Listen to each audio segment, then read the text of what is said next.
Yeah. There was a house in Kitsilano that recently sold, $500,000 over asking, 42 offers. 42 offers. 42. Wow, okay. Holy crackers, that's unbelievable. It's an attractive house. Insane. I thought the townhouse I sold a couple of years ago for the estate was at 300 over with 13 offers. Wow. Big- We weren't supposed to be doing that anymore, but it's back. Yeah, I guess. Yeah, because It hasn't come to Bourne yet. No? Okay. Kind of. do you think it's coming? Oh, I there's think- lots of people around, just nothing to buy. Yeah. We had, That's true. There isn't a the lot, sunny right? weekend, we had looky loos all over the place last week. Yeah. Yep. Okay, well, let's start with the, welcoming our new member, Marcus. And maybe we should do a quick round the table. Ed, did you hear about that? No. Okay, well, Hi. just wonder what I just strange thought some dude guy was. came to sit in. Get out of the rain or something, yeah. well, I have to say, I'm after speaking with Marcus just for about 30 seconds before the meeting, and that's how much time I've had with Marcus, but I'm quite excited to have him.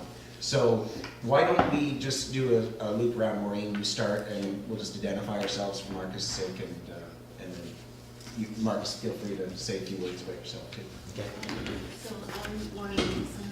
I'm one of, are there 2 or 3 councillors on this? We have Michael. Great.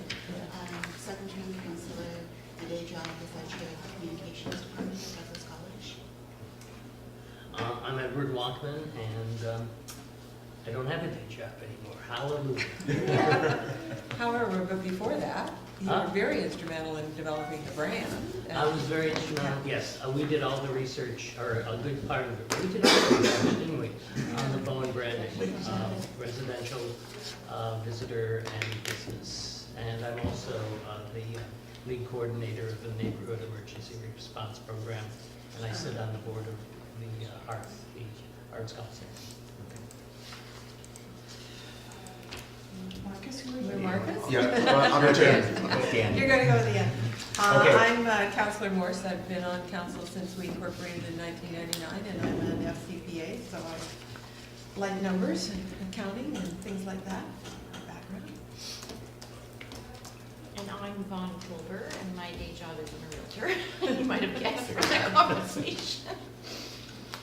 And I'm also the vice chair of the committee here. I'm Wolfgang Durns, and I'm a local developer. And residents 40 years now. Former councillor. Yes. Brief time. Father of 3, multiple dogs. Yes, quite a lot. And we met obviously, but I'll introduce myself again. I'm Helen, and I'm the municipality's community economic officer since June. I'm Stef. I'm staff. You're great. She's our She committee is clerk. staff of She Douglas. deals with all of us. And Rod Marsh, I'm a local in the business of construction trades, and I'm chairing the committee. Very enthusiastic about community economic development as a model for Bowen. Yeah, welcome. So, My name is Marcus. Got probably more than 20 years in economic development policy. I did 10 plus years with the federal government, and then I did another 10 years with the provincial government, so a lot of work in communities. Right now I run a not-for-profit that does skills development, so we work with employers on finding labor and training labor for them. That spins off into a whole dozens of other things. But we also do a lot of work in the economic development space, so very topical things. So I was sort of curious to join and see what's going on Bowen. We've lived here, we've owned our house for 2 years now, but we've only lived here for about a year. What's the name of the nonprofit? BC Alliance for Manufacturing. It's the trade association for manufacturers. Yeah. Oh, okay. So it's building trades? No, it's anything that's produced. So Anything. food, wine, beer, airplane parts, plastics, chemicals. Terrific, well, welcome, and we're looking forward to getting to know you and to leveraging some of your skill set into now, we also have Wendy Coe from the province on the line, and we have Jody. So Wendy, are you able to hear us? Yes, I can. Okay, do you want to just give your a quick introduction for our new Sure. Community Economic Development member?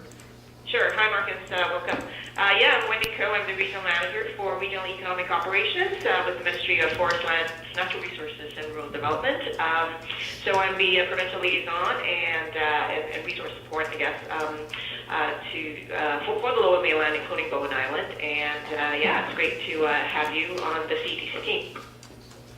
Terrific, and we also have Jody joined us too. Do you want to just quick, for the benefit of our new member, Marcus? Hi, Marcus. This is Jody. I'm Jody Lorenz. I'm essentially here representing Tourism Island Association. So, yeah, bringing to the table that perspective. Great. Great to meet you. Thank you. Well, that's it's good to have a new member, and look forward to getting through our agenda here today. So, starting then with late items. Do we have any late items? Yeah, we have one late item. It's a supporting material for item number 6.1. Thank you, Vaughn. Draft report of the Rural Partnership. Right. Well, I think it needs some, Pardon? it probably needs some more. Yeah, a draft. At least Draft. it's It's a draft report. Yeah. Okay. Thank you. And it We'll looks like we have some public, Sorry? And- Yeah, I know, I didn't. That's key. It's done, yeah. concise and descriptive. Okay, and no other late items. We've got a public comments. We have the public comment. Yeah, that's Yeah. Okay, so then approval of the agenda. Maureen and seconded. Ed, and all in favor? Anyone opposed? No. Okay. And then minutes from our January 27th meeting. So, Councilor Morse has I provided. sent you a couple of little sort of Yeah, typos. so I can apply those. Okay. Any other comments on our last minutes? No? Okay, a motion to approve the 27th minutes. Maureen, second. Allison, and all in favor? Okay. Thank you. Okay, so we have some time for public comments, and Melissa Harrison from Island Discovery Learning Community, and we've got a handout for Melissa. Community, that's our original, yeah, we used to be known as the Learning Center, and that name has stuck with us, but at some point before I joined, it changed to Island Discovery Learning Community. So I don't have anything to ask you today. I just realized that we fly very low under the radar, and I just wanted to bring our economic contribution to your attention. And so I did a little bit of research, and I was amazed to realize that we actually bring, on a quick napkin sketch, at least $570,000 to the island economy through wages and rent and so on. So I thought I'd come and talk to you about that very briefly, what we do and how we do it, and what our economic contribution is. So Island Discovery is we're a small, innovative, award-winning public school program that provides part-time, small group, and individual home learning support. And what that looks like is we run really small classes, and we monitor and support home study component of our students' learning. So the students will come in 2 to 3 days a week, and they will have classes with BC teachers, like it's a public school program, and those classes are really small. We have between 6 and 12 students in each class. We do it in a very much in a home setting. The idea is to make it as familiar and familial as possible. So they will perhaps begin sitting on sofas, and they'll do some learning, and then maybe there'll be a whiteboard, and then they would take that learning and then go to like a dining table and do some, pen and paper work. It's a much more, it's very much a home setting. Our teachers are, the program is co-created with the parents. Like, the parents have a lot of input. The parents, I don't think they would be too upset to say, if I say that they are very involved parents. Like, if you choose homeschooling, it's a choice. It's not something, it's not like, oh yeah, I'll do this, because you're choosing to have your kids at home more. So we tend to be well informed about education, and we have a lot to say about it. So it's very much a co-creative process. We meet with the teachers a lot. There's a formal board. And the teachers bring really innovative teaching methods and a really deep understanding of children's development to what they do. And that means that, it means a couple of things. It means we have a national award for the innovation of the program, because we're teaching in things that you'll see the province, kind of the buzz terms that the province is trying to bring into classroom, things like relationship, imagination, attachment, all of these things. This is what we do. Those are our fundamentals, the fundamentals of our teaching. So it's a very innovative program. It's very collaborative. It's very volunteer heavy, because we're not a mainstream program. So for example, we have to do our own janitorial work. We have to do a lot of stuff that would regularly be done in a school. We do ourselves. Our central philosophy, as I was just saying, is around attachment, relationship, and connection. And what we find is that when the children are really known and trusted and appreciated, then they are really open up to learning, and it really helps them build a deep confidence that allows them to be curious and motivated in their learning. And we believe in that for all of our students, but what it means in practice in the community is that we often find that we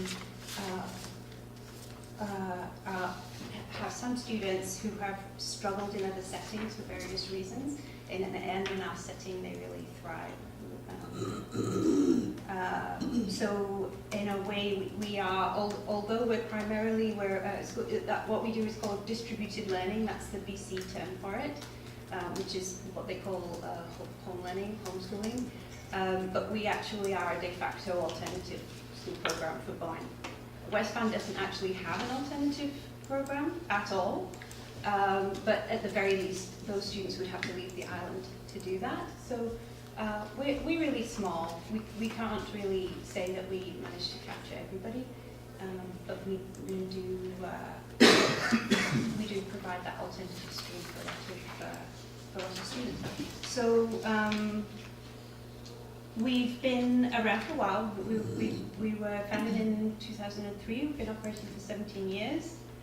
We have around 45 students right now. Our max is usually about 50. Sometimes we go down to 42. We're such a small population that small fluctuations can have a big impact. We go from kindergarten to grade 12 in principal. We have one grade 11 student, and we have 2 grade 9, and then most of our population is younger. We definitely trend younger. They start to peel off at IPS age, and they go back into BICS and then high school, and so our profile is much thinner at the top end. And I was really surprised to realize that when you look at that 45 students out of the population of school-aged children on Boyne, at 7% of the student population. It's significant, 7%. As I was saying earlier, I was shocked to notice that we add 570,000 annually to the island economy. That's mostly through our teachers and staff. We have 6 FTEs. Mostly, I think we only have 3 actual full-time employees, but we have 9 staff altogether. 6 of them are part-time. We lease our location, so that's another contribution. Our building's maintained. We use Island Trades. We purchase goods and services on Island. We have an account at the early and at the office and at the general store and so on. So we fully participate in the island economy. And then I wanted to make a few points about the Bowen-ness of the program. We are created by Bowen families for Bowen needs. The needs determine the program. All of our staff are local Bowen Island residents employed on the island, and this is a sustainable activity, and the reason I'll mention that because it's part of the OCP post which are on the back page.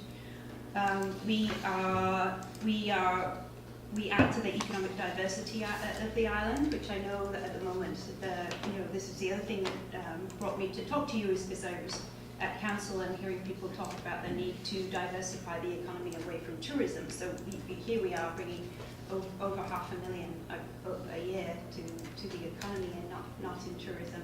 From the education sector. Yeah. And we're providing long-term public service jobs. I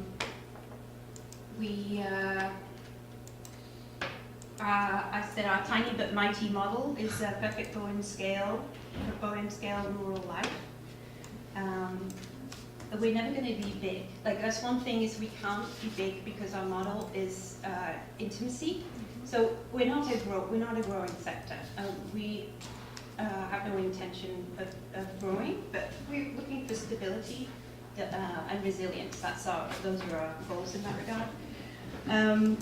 We do attract new residents. We do have people move to the island because they want to be part of the program. We do have a couple of commuters, but it doesn't work. Like part-time homeschooling, commuting to Bowen for part-time homeschooling doesn't really work. But we do have people move to the island for that reason. Melissa, this is really fascinating. Do you want me to go? But no, it's not that I want you to go. But if anyone has any questions, I want them to have time to answer, and we've kind of already gone over our public address time. So Maureen, you have a question? You can make a closing comment too, but just let. So I'm assuming what's prompted your coming to talk with us is the request for a temporary use permit? Well, it's that process, yes, that made me realize that nobody knows what Island Discovery does and what its contribution is, and it made me realize that I didn't know what our contribution was. Yeah, so I find that very helpful to hear the background, and with 7% of students is a surprise to me. So the time sensitiveness of all of this is that the temporary use permit will be considered at an upcoming council meeting on March 9th. Right. Yeah. I don't have an ask, I just wanted to bring it up. Good. Well, wait, go ahead, Joy. Well, I read a bit about the evergreen and all that kind of stuff, so I'm somewhat aware, but alternate options, and you know what I mean, like, I'm a little bit confused. Sorry? Where else could you go, sort of thing? Yeah, has that been explored, or are there We have other done- temporary use options? We have done a lot of exploring, and this is the only option that worked out. We looked at, I'm not sure if this is the right venue for these questions, but I'm extremely happy to be asked and extremely happy to answer. But we looked at temporary structures. That was the first thing that we looked at. And that was our expectation, with a long-term goal in mind, right? We don't have any capital because we are not a mainstream program, and we're also not private. Yeah. So we don't have no capital, we have very little fundraising capacity. So we looked at temporary structures, we looked at sharing, we looked at everything that was available in real estate, and this was the only thing that worked through. Any other questions for Melissa right now? I mean, I'm sure, Melissa, you'd be happy to answer questions outside. Absolutely, and Stef has my email. Can I get just one quick question? Yeah.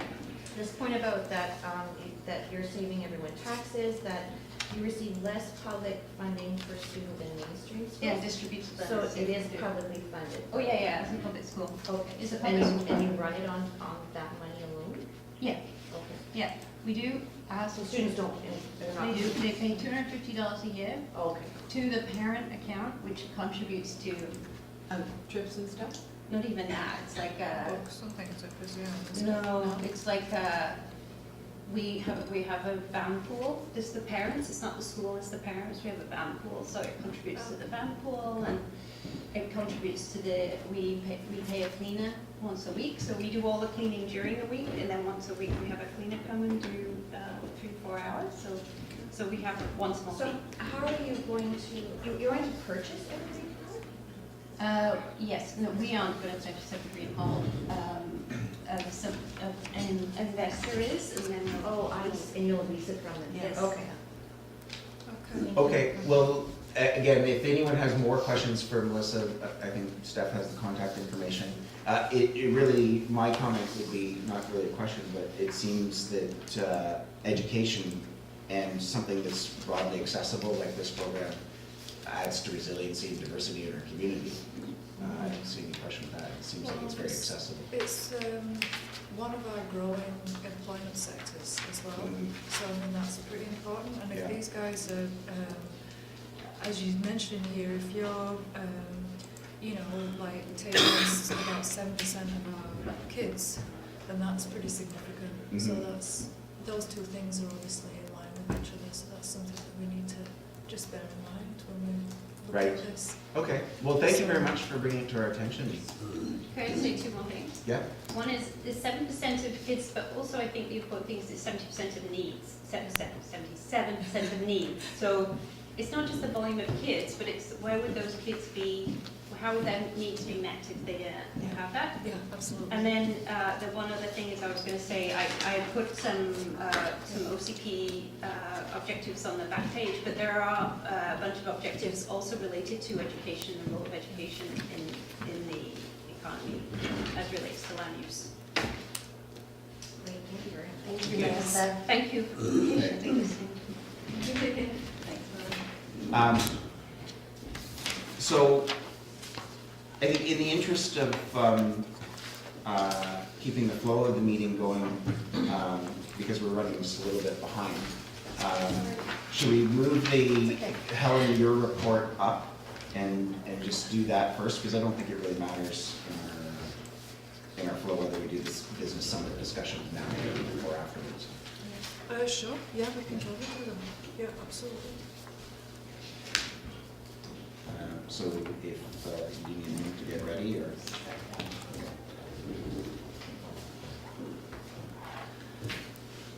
So we prepared a surprise. So obviously, back in the table. So as you kind of know, but not really, because we had a subcommittee meeting and we discussed about moving the presentation to just the council through to a couch so that we could invite the public as well, and it would become the beginning of our community engagement. So in light of that, I've prepped a presentation, which is here, which is the one that I'm thinking of doing at this cow. I only finished this yesterday, so you'll just have to bear with me. But this is what I'm thinking of bringing forward. And so this presentation really, so you guys have to pretend that you don't know what economic development is, just for the sake of this, and that you're the public that are coming to this presentation. So this really is going to run through what community economic development is, why it's important to Bourne, and then it will talk about the findings and what our next steps are. So I'm just going to quickly run through this so that I can do a dry run, basically, so you can give me feedback on what you think of it. If that's okay, you just have to tell me how this works. I'm just going to press there and there. Okay, thank you very much. So here we go. Okay. great.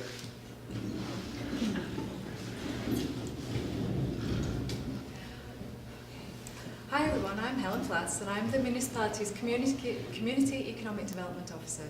Thanks for joining us today to hear more about Bourne Island's Community Economic Development Plan, or CED plan for short. So what is CED? Well, rather than me waffling on, I'm going to play you a quick video that can explain it much better than I can. I have absolutely no idea how to do that, thank you. The sound won't be great. We haven't done this yet. Since you guys already know what it is, Yeah. Yeah. sound can be helpful. It'll play.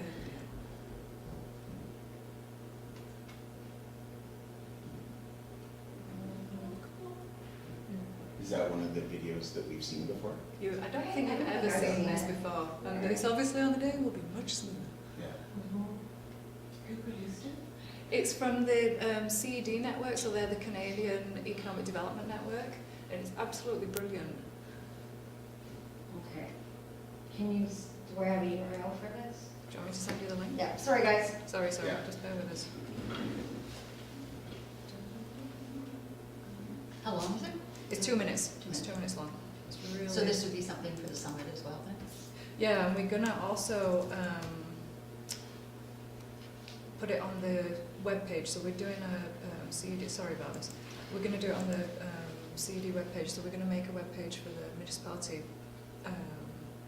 website. Yeah. Because you know, it'd be great if we have one. Like the emergency plan has one. Place to And this is the presentation you plan on doing at the summit?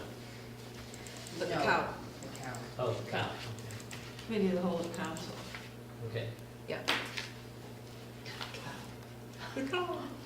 Isn't that the best? On subject of videos, I don't know if anyone is on the social media feed for the Rural Island Economic Partnership, but there is a video wrap-up presentation from the forum that was produced as well, which is quite interesting, but it's 10 minutes long. I was tempted to drag you through it in this meeting, but it seems like it's a bit long for the meeting. But we'll circulate the link afterwards. Some of it itself, just at the beginning, we do the Rural Island. Yeah, That's a good idea. that's You could just be Good rotating idea. on the, Yeah, I think that's a great idea. Where is it? It's coming into our email. or you can carry on with the PowerPoint. I might just carry on. Then Just we can imagine that watch you've just it- seen watch an it. amazing video. We'll watch it at the end. Yeah, Okay. yeah, let's do that. Okay, you've just seen an amazing video. Just click that. Okay. So as we can see, the core principles of CED are that it's community driven, it strengthens local economy whilst improving social and environmental conditions, it builds a healthy, vibrant society, it improves the quality of life for everyone in that community, it encourages innovation, and it creates a sustainable, resilient community. But above all else, it's locally driven to provide a local vision that derives local benefit for everyone. So why is CED important for Bourne? Well, Bourne is at a crossroads. Recent research has shown that we have an ageing population, varying affordable housing needs, a large commuter and tourist population that's putting strain on our infrastructure, various health and well-being needs, not just limited to the need for a decent healthcare facility, that our island has a relatively high cost of living, and there are certain employment challenges faced by both our residents and our businesses, all of course while balancing our desire to be a sustainable, resilient community. So what do we do? Having a CED plan will help us understand how all of these different elements interlink, so we can define a community-based vision and actions that will drive us towards our goal of a sustainable future. In other words, the CED plan is like the bus that drives all of the actions that will move us towards being a more sustainable and resilient community. Without the bus, we won't go anywhere.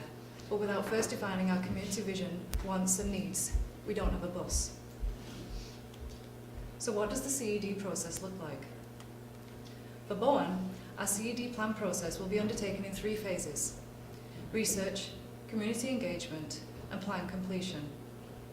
Phase 1 of the plan began in July last year with background research into all of our plans, strategies, OCP, bylaws, past consultation and assets to examine Bourne's current CED snapshot as a means to progress the development of the CED plan. We then looked at our comparator communities to see what they were doing in terms of CED strategies and what useful information we might glean from them as a means to learn from best practices. Our research told us lots of useful things about our community: wants, needs, opportunities, and so on, which we then boiled down into the following CED SWOT analysis to show Bourne's current CED snapshot. As we can see, the 3 key themes in Bourne's CED SWOT snapshot are economic sustainability, for example, cost of living, affordable housing, commercial hubs and strategic tourism, community resilience, for example, water and climate changes, changes to policy and eco-strategies, and quality of life, for example, walkability, how to help our ageing demographic, and placemaking opportunities. Obviously, these are just some of the themes that came out of our analysis, but one thing we did notice was that they were all underpinned by our idea of Bourne-ness, as in the thing which makes us unique as an island and the thing which we all fight quite hard to protect. In terms of our comparator communities, we identified various key CED actions that they're taking to protect their unique identities. The top 2 CED actions for each of the comparators is shown on the right of this slide. And if we look at these in line with our own strengths and opportunities, we see that each of these communities have recognised the following key things. The value of tourism to drive their community's economy. The importance of their community as an integral part of the CED plan and initiatives. And the importance of economic development to underpin everything they do to become a sustainable community. If you'd like to know more on what we found, you can find the full findings report on our CED page on the municipality website. So, having discovered all of this, what are we doing next?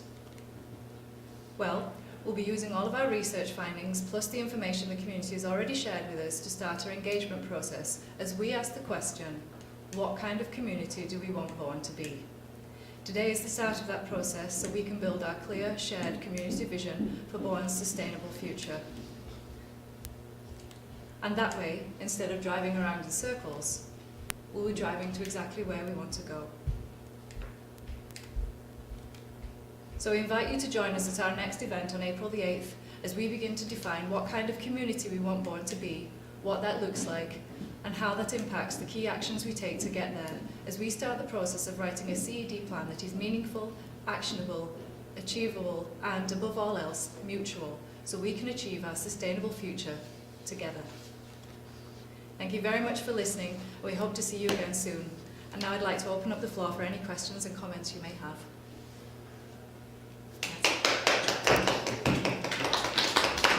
Okay. It's a great introduction to CED, but there's nothing there about the findings report. Well, there's a bit. But that was the main reason for the presentation to council. Well, I think it's both, right? I think it's got to be an introduction and a thing on the findings report. So that was If my... you're going to be at a cow, you're going to have much longer time, so... Well, that's what I wanted to ask. How long... Because I don't want it to be too long. I don't want to bore people to death. Ordinarily, if you would have the full extent of a committee of the whole, it might be anywhere from 1 to 2 hours. So it's Okay. generally down. Okay. So how much then? Because we need that bit at the beginning, I think, because we've never done that, right? Actually, council has more familiarity with CED than I think we've... Well, no, Okay. I think that's Well, probably... but Yes, I Yeah. think it's important to Yeah. include this, but I'm not sure the public will. So the idea, right? sorry, your idea was to invite the public? Yes. Well, Like do a real outreach, so you get Yeah. more than you would normally Yes. would kind of thing? So Yes. it's kind of doing two. Yes. A committee of the whole, just for info, is a council meeting which is a little less formal. So after councillors have asked questions, and members of the audience could ask questions if there's time and get involved a bit into the discussion. Yeah. So so my idea of the cow is so the council could have a little time to ask the questions and understand. And also that if we had members of the business community here, then they could, they could ask questions and stuff like that. But I was just hoping that, the reason I suggested the cow is I thought to present the findings report, we needed more than 10 or 15 minutes on a regular council agenda. Can I just say, I like the presentation. I think you put a lot of thought into it, but it's not the kind of presentation that a council would look for in a cow. Okay. It could start the presentation at cow, and it would, I think, be informative to members of the public and perhaps to some members of council who might not be as engaged in the work that we've been doing over the last while. But you really need to get into the meat of the findings. And I think that, I don't think we need a personally, I don't think you need a lot of feedback on that presentation. Okay. I think you need a lot of feedback on the report. Yes, I do. And it would Yes. make more sense for us to shift our discussion now to talking about the strengths and weaknesses of the report, because that's really what council's going to be interested in, Okay. Helen.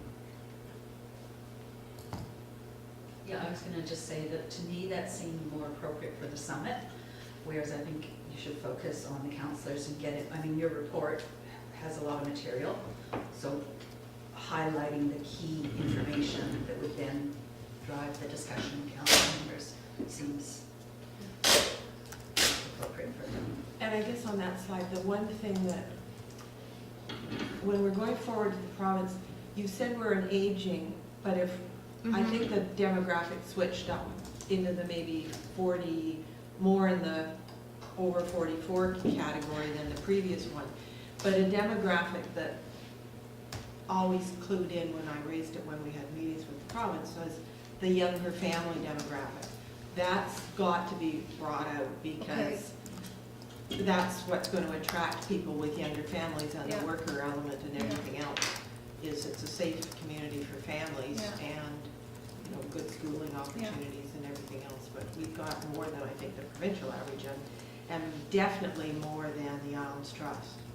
Yeah. And the Islands Trust, because we're part of the Islands Trust, if they look at the overall statistics for the Islands Trust, it's even a more aging population than what we've got, so. Yeah, they were, from that report they just gave us, that was surprising, right? Because we were down here and they were all. But that's why when we make presentations to the province, I've always stressed the younger bit and that we're not that. Could I just ask, has everybody actually read through? I tried to, but like I said, it's pretty dense. Yeah. I would say, I mean, I've read some of your findings report so far. Helen, I haven't got through the whole thing, but I think it's in the line of what Alison and Maureen are saying. What I feel like is both in that presentation and in the findings, the beginning of the findings report, a little bit more meat. Like, so for instance, you had some key notions from the different communities. Yeah. But in your actual verbal talk, you didn't actually name those communities. I didn't feel compelled, like I didn't feel drawn in or understand what you were comparing there. And then so for instance, as an example, in reading the findings report, in the beginning of the findings report, it didn't tie into the OCP, and so I was kind of, I felt like there was a disconnect there. And then when we got to demographics, since you were talking about demographics, I was left wanting because, again, I'm like, yeah, we have a funny situation, don't we? Like, the numbers I've seen, like, yes, we have the older population, but we also have the young families, but we're kind of missing that 30 to 45, or are we, or 55? 20 to 30 group that's missing. 20 to 30, whatever, like, we've got this like two mountains kind of distribution. So average and median don't actually mean that much because so we need to address that aspect of it. I think that's a great point, that the median doesn't actually give you useful information, because we've got the same thing going on, or a similar thing going on with income as well. We've got clumps at both ends, and when you use that median figure of 37,000 or so, but it doesn't tell me anything. It flattens out the nuance behind the statistic. Mm-hmm. So I really, those are the kinds of things that I feel like would be really interesting to bring in and highlight, because it's very Bowen specific, I think. I've got some points that I could just quickly go through. I didn't have an opportunity to send them forward, and I thought that it would probably be better to bring them forward in a meeting where others might agree or disagree with me. I think the report itself needs a stronger introduction with a definition of community economic development and why it's important. So this will be standalone as a document. It won't be connected to that. Oh, thanks. And that was also for you too. Yeah. So a definition and why it's important to Bowen. I think there needs to be a more substantive discussion of why we're doing this and the potential benefits, why we're not doing a traditional economic development plan. There are some areas where there are some mistakes, just in the numbers, just double check them. And the statistics that relate to journey to work are being misinterpreted. The journey to work is not the same as commuting. And you conflated those two categories, and the discussion there needs to be revisited. There needs to be some sort of discussion of the business licensing initiative and how that relates to what we're trying to do in community economic development. And there's an issue when you're talking about employment and the sectors that people work within. Because the data, I believe, the data that you're working from is where the population is working. They're working in education, they're working in scientific and technical and so forth. But many of those people are not doing that work on island. They're doing it off island. So the image that you get of the Bowen Island, on island economy is not clear in here. And we don't have a lot of strong data on that. We do have the business licenses, that might help. But making that distinction and also pointing to the differences that you experience as a report writer, where there is no data. If there is no data, say there is no data. Okay. Because that points to the work down the road. And West Van, when you did the comparator community survey, I really want to know more about the other communities that you looked at. And I need to be convinced that West Van is an appropriate choice when it comes to the 3 communities that you are identifying as similar to Bowen. Because West Van just does not seem like an appropriate comparator to bring into this. Those were the big points.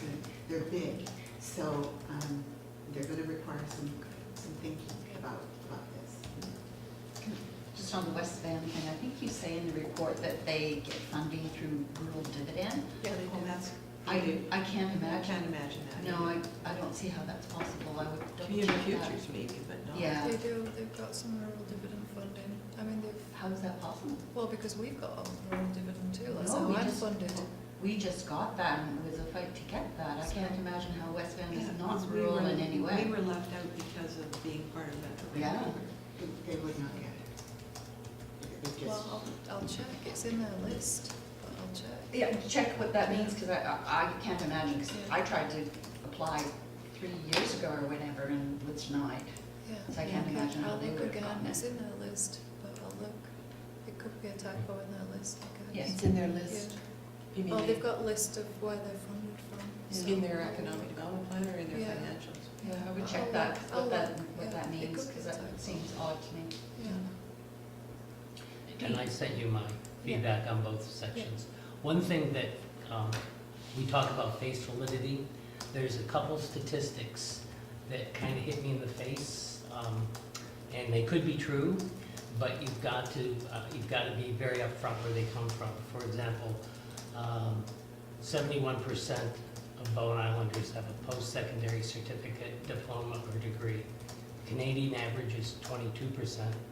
And I did another check, Cambridge, Massachusetts, with Harvard and MIT is 75%.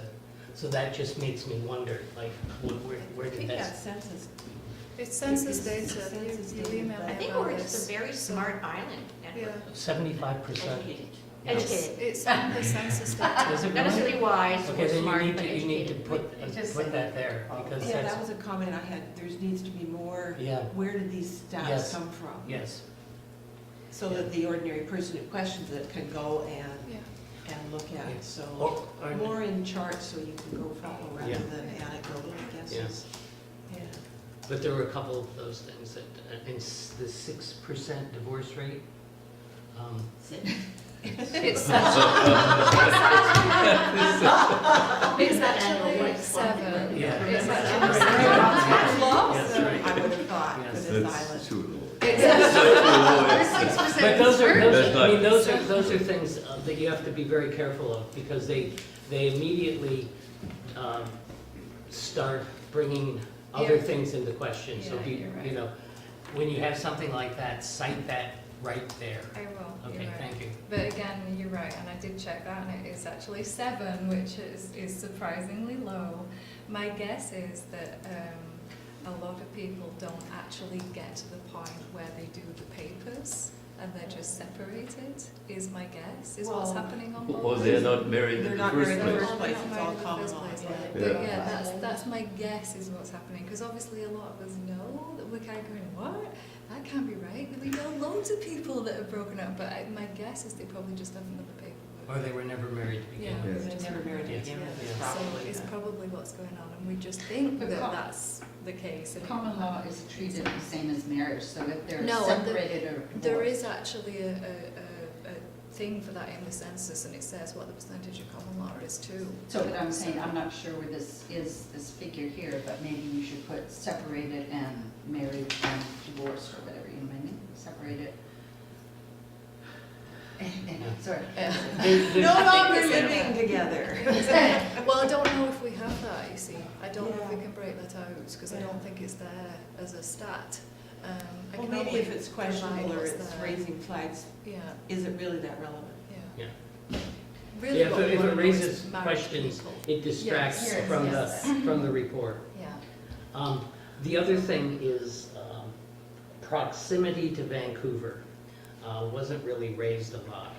And I think I sent you that note. It is a strength, it is a weakness, it is an opportunity, and it's a threat.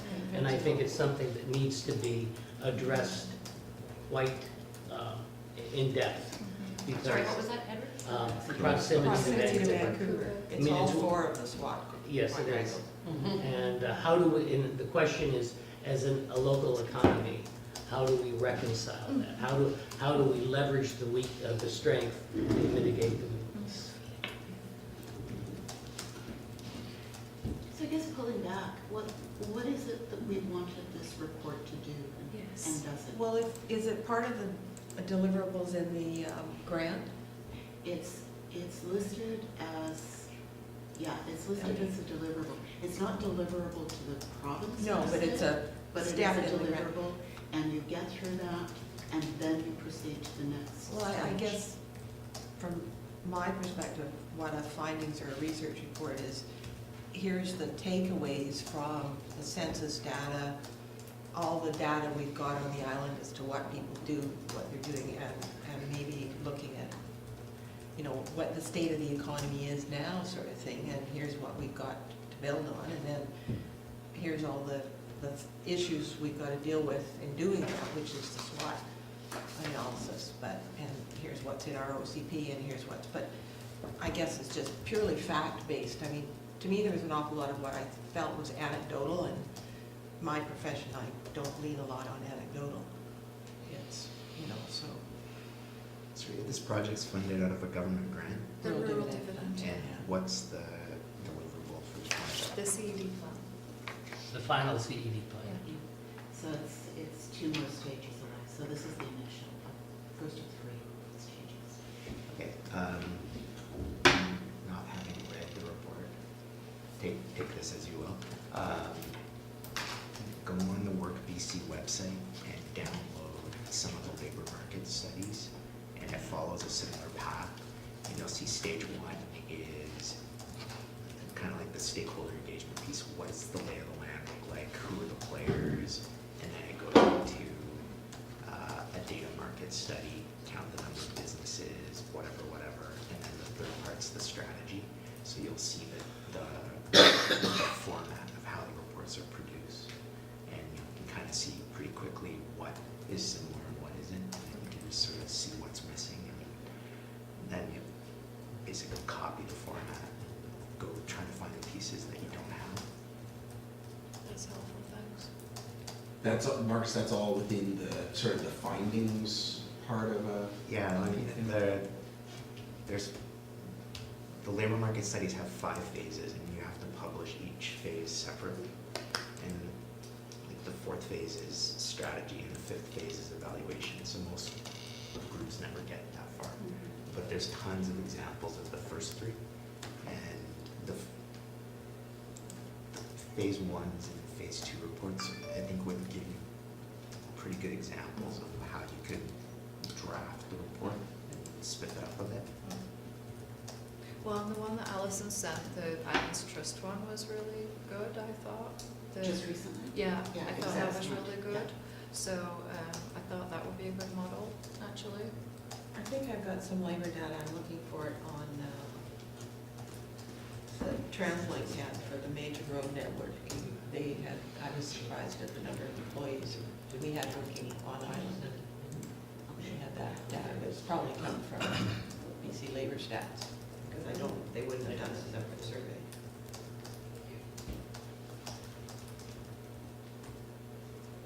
You've obviously put a lot of time and effort into this. Yeah. So now it's winnowing it to the essential information.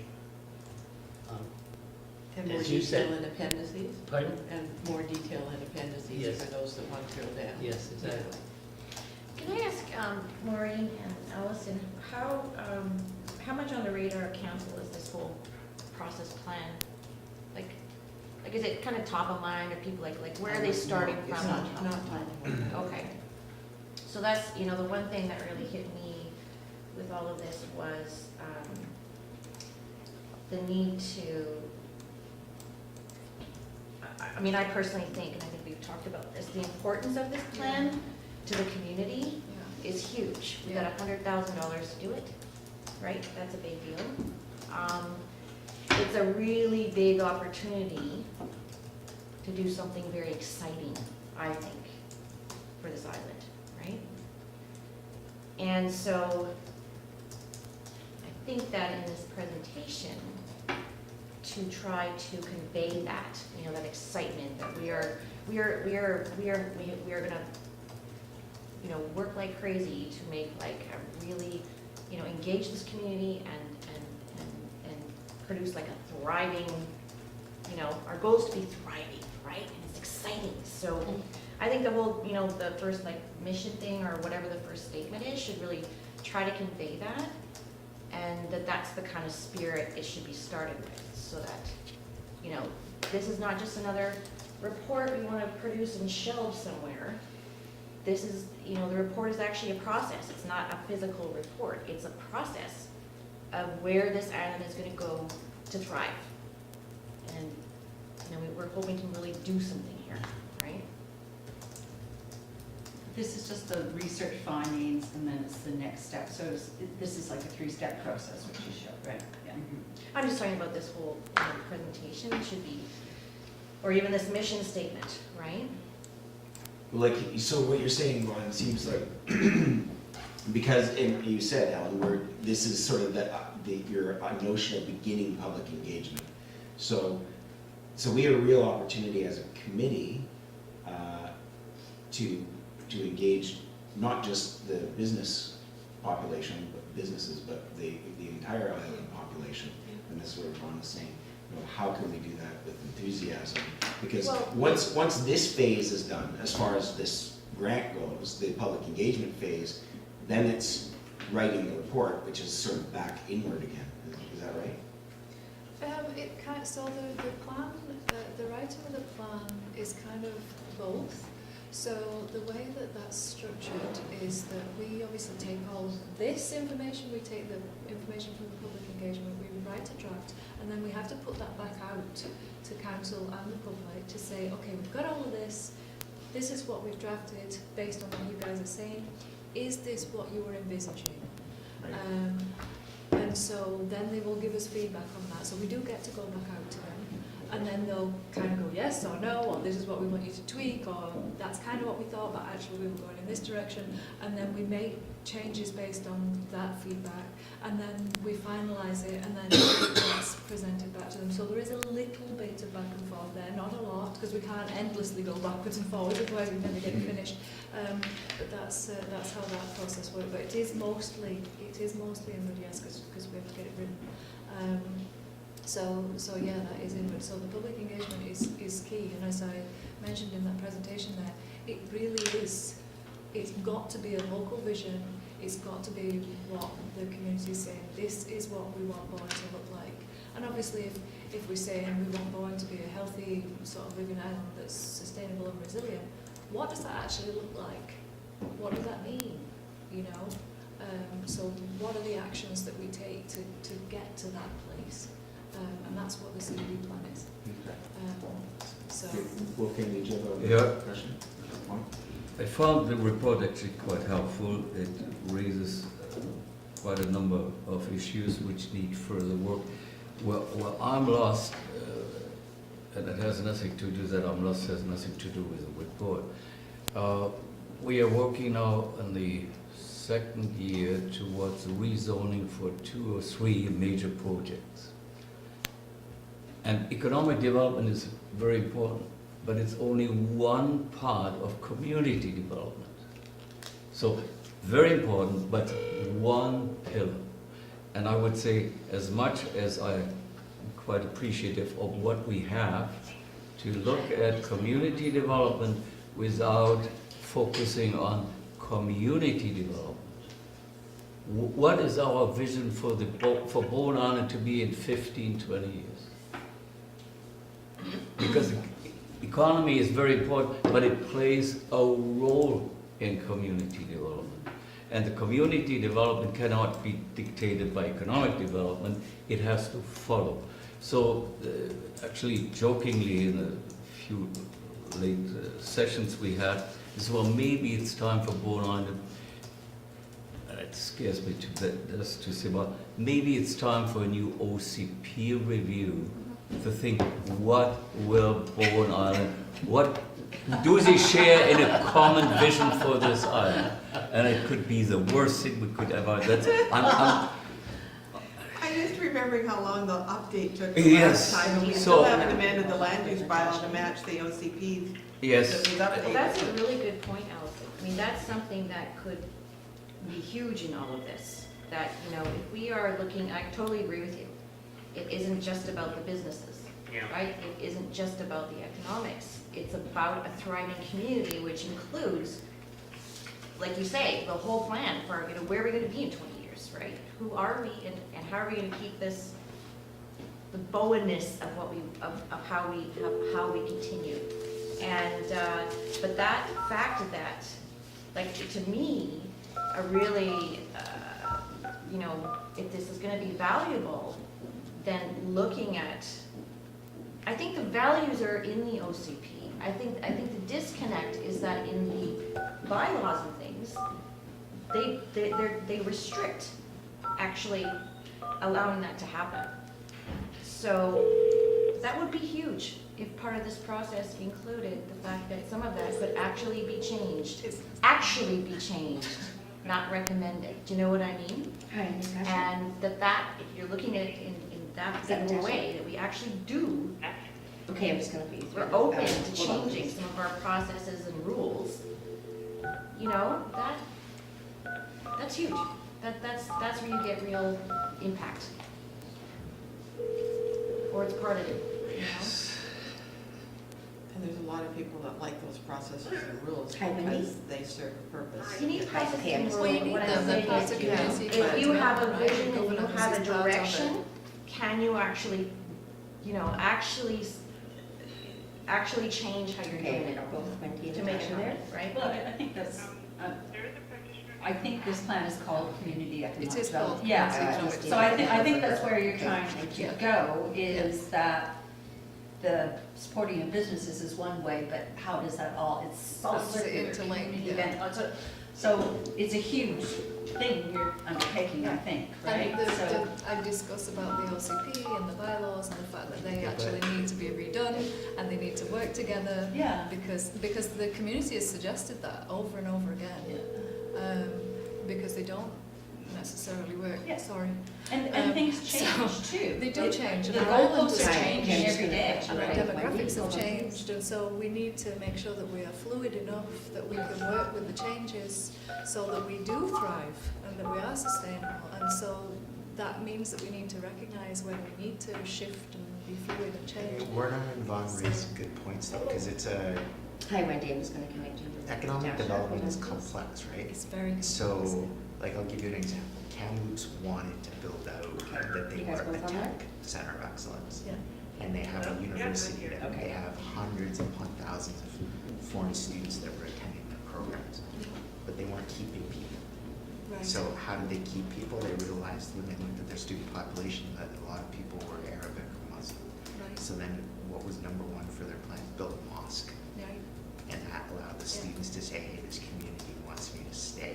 So that had nothing to do with economic Absolutely. development, but that allowed them to keep the students that the businesses wanted when they graduated. So you do have to look Absolutely. a few steps beyond what your core mandate is going to be. Well, and it's the same for us. We have to look at some of our things too, right? Because we've got this dynamic with our population where we've got the older guys who require X, Y, and Z services, and then we've got the younger guys who can't afford to stay here, but we need these guys to do various services. Well, none of them can afford to stay here. They can't either afford to rent, they can't afford to buy houses. So what do we do about that? Well, it means that we need to start looking at what housing we need to provide for these guys so that they can stay on island. Well, These but people. then if they stay on island, is there actually a job for them? You know, can they actually stay on island and then, you know, work here or do the things that they need to do to be able to live here? So there's all these different pieces. And then if they decide that they want to have a family, well, are there services for them to be able to actually have a family? You know, so there's so many different puzzle pieces that we need to look at and make sure, you know, work together. So your strategy starts to become very big. Absolutely, it's huge. And then a government, what's government's number one question? Who's going to pay for it? So That's when you're it. presenting to council, generally their care is tax dollars. Of So course. from an advocacy perspective, when the lady from the school was here, you know, she's telling me their contribution is $570,000. So if I was on government, I would be saying, well, okay, what's the tax base? How am I increasing the tax base?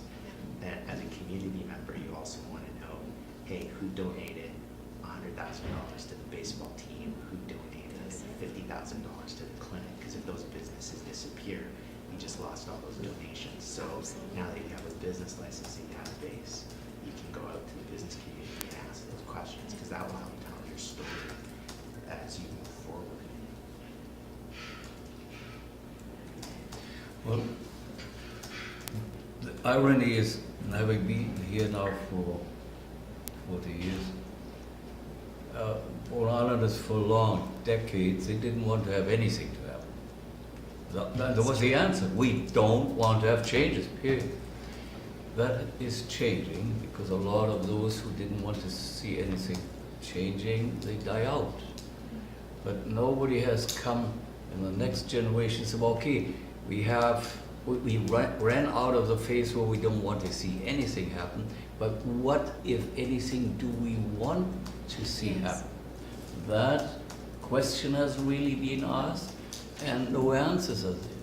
So we are at the worst answer now, and that's my fear even as a developer, that we are all of a sudden be considered a housing reservoir for the ills on the mainland. For heaven's sake, that's the end of Bowenness. So how do we can improve, enhance, make a vibrant island community without being basically just taken over? But that requires thought, vision, and I haven't met anybody with a kind of vision who could guide us.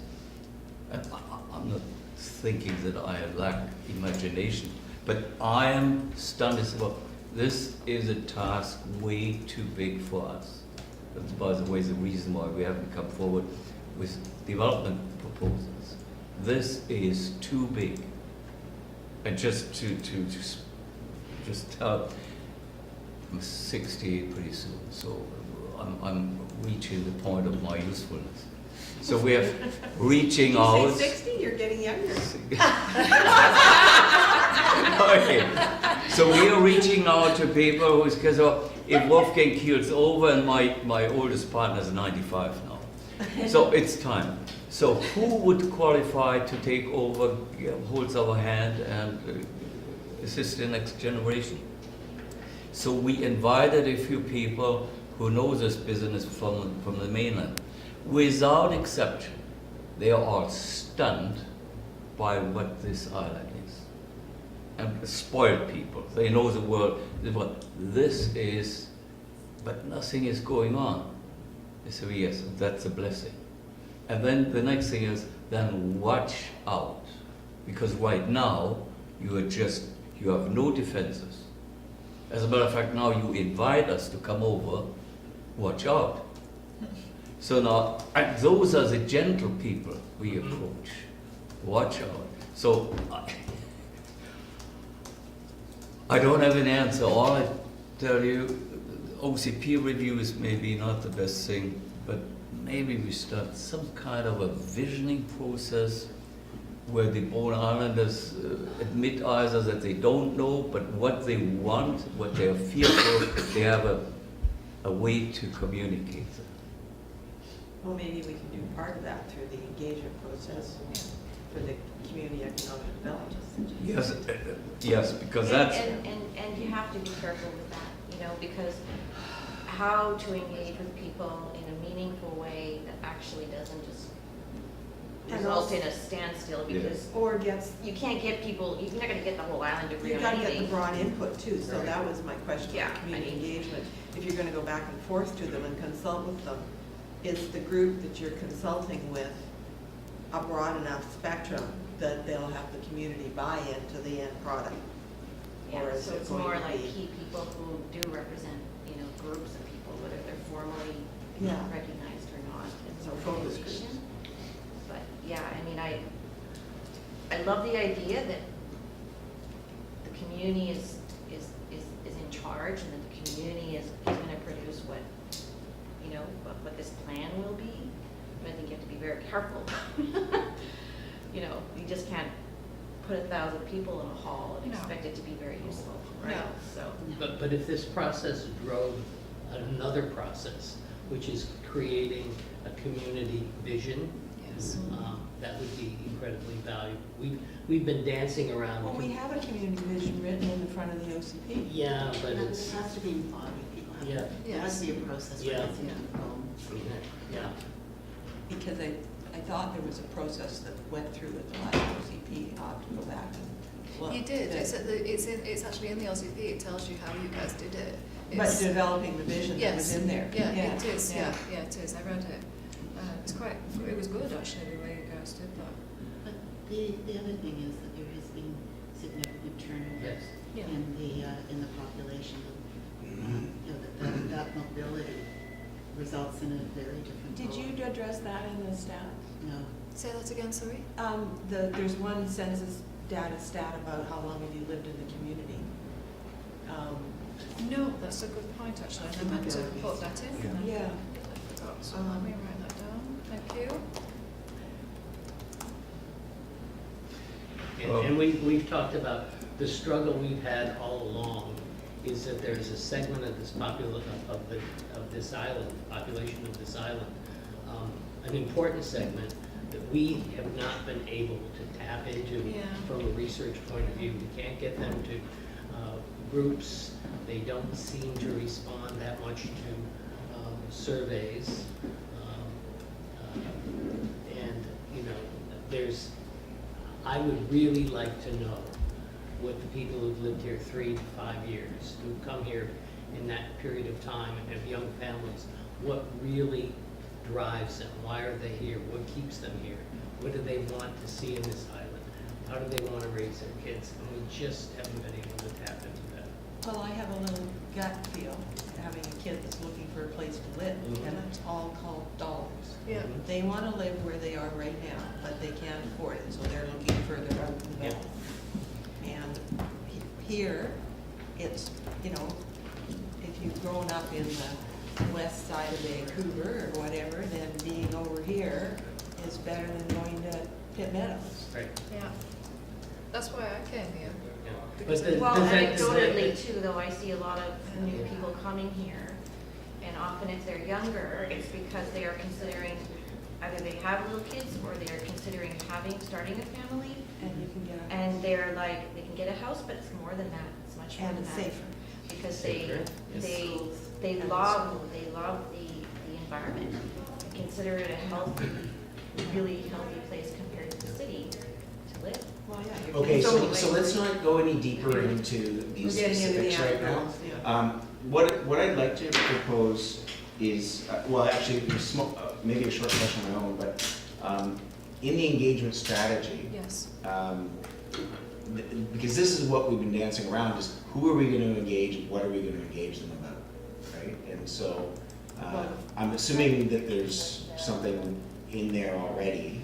Not in the findings report. No, not in the findings report, but in what you've been bubbling through and thinking about. But maybe that's the next question that we need to hear from you, or that you need to work with us or to develop, is what is this? Because Mark says a very good point. Like, I never thought of it. Okay, well, who are the people who are donating to the community center? Who are the people who are driving these things? That's part of community economic development, and we can't be, in the light of young families, disrespecting, that part of our community. And so it's complex, and we need to really have those things itemized and lined out. Say, okay, we're going to look at this area, we're going to look at this area, we're going to engage these people. And so this is, is there a line item in the description of the engagement strategy, or? Well, that's phase 2. So That's- the phase 2. Well, this phase 2 is the engagement, is the right? engagement, yeah. But what we're doing is we talked Developing about a the plan findings for the report, we engagement. got some ideas about, what we think you need for council and so on for the findings, but then how are we gonna engage people, that's what we're talking about. How the engagement plan. Well, that's Yeah, the what's the next part. engagement plan? That's the So next part I think That's that's think what about. that's what we have to develop now, because council's Okay. got to sign that off. And what's the timeline on the engagement plan then for the, because we're talking about having in April an event where we're talking to the business community, engaging them. So, but we really need to have a clear idea about the Yeah, engagement plan. so I really need to, so I met with Liaison on Monday to start to talk about that. And one of the things that he mentioned, which I thought was actually a really good point, was that we can probably get a loose idea of what the engagement plan looks like. But we probably can't fully define it until we've had the business summit on April the 8th, because that is it's like the wide part of the engagement while we start to do the visioning process that we've just been talking about here. And from that will help us focus down on what some of these core groups are, who we need to talk to and how. So we'll already have an idea of who some of those groups are, but that will also kick out some of those core groups also. So whilst we will have an idea of, loosely what our engagement plan is until we've done that piece, we probably won't have it completely finalised until we've done that engagement with the business summit. So I think, and he's probably right. He does this for a living. He helps communities, with their CD plans for a living. So I'm gonna sort of take his expertise on that. I think our next process is for us to start getting information out prior to us doing the cow. So that looks, and I'll send an email about this. I'd already sort of given the councillors a heads up about this.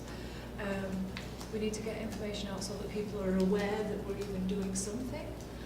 So that looks like us getting the CED webpage up with some information and getting some stuff on the island page and some social media stuff out so that they know, who we are and what we're doing. And then we can start advertising that. Obviously, once we've got the business pinned down, we can start dovetailing all of that into there and advertising that. And then that will look like us starting to do the wide consultation that we're talking about here and some of the vision work.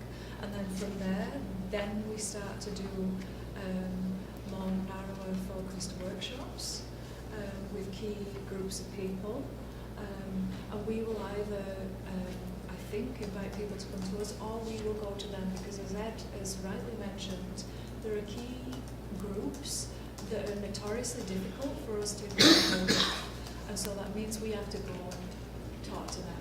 We have to go and find them, we have to go and talk to them, because we need them. Because a lot of those groups are people that have moved to the island more recently, and they're groups that we've never gotten a hold of because they're newer. And that we can't can't talk to them because they're, like the rest of us, they're working full-time. And some of them are not only just working full-time, they've got families, so it makes it even more difficult. So they have to go find them, and we'll find them at the school, we'll find them at family place, you know, we'll find them all those different places. So we will break out who those different people are that we haven't managed to get hold of, and we'll have all these other people that have got a vested interest in what we're doing, and we'll figure out how we're going to engage with those people in the core groups in the most meaningful way. Because what we don't want is endless rounds of consultation. Right. So what is our planned timeline for that engagement? So I spoke to Wendy about this. Wendy and I speak regularly about, you know, the planned progress and things like that. And her view is similar to mine, in that we probably don't need to do 6 months worth of consultation, which was our original schedule for consultation. And particularly given that we're coming into tourist season, we can probably actually get our consultation finished by about June.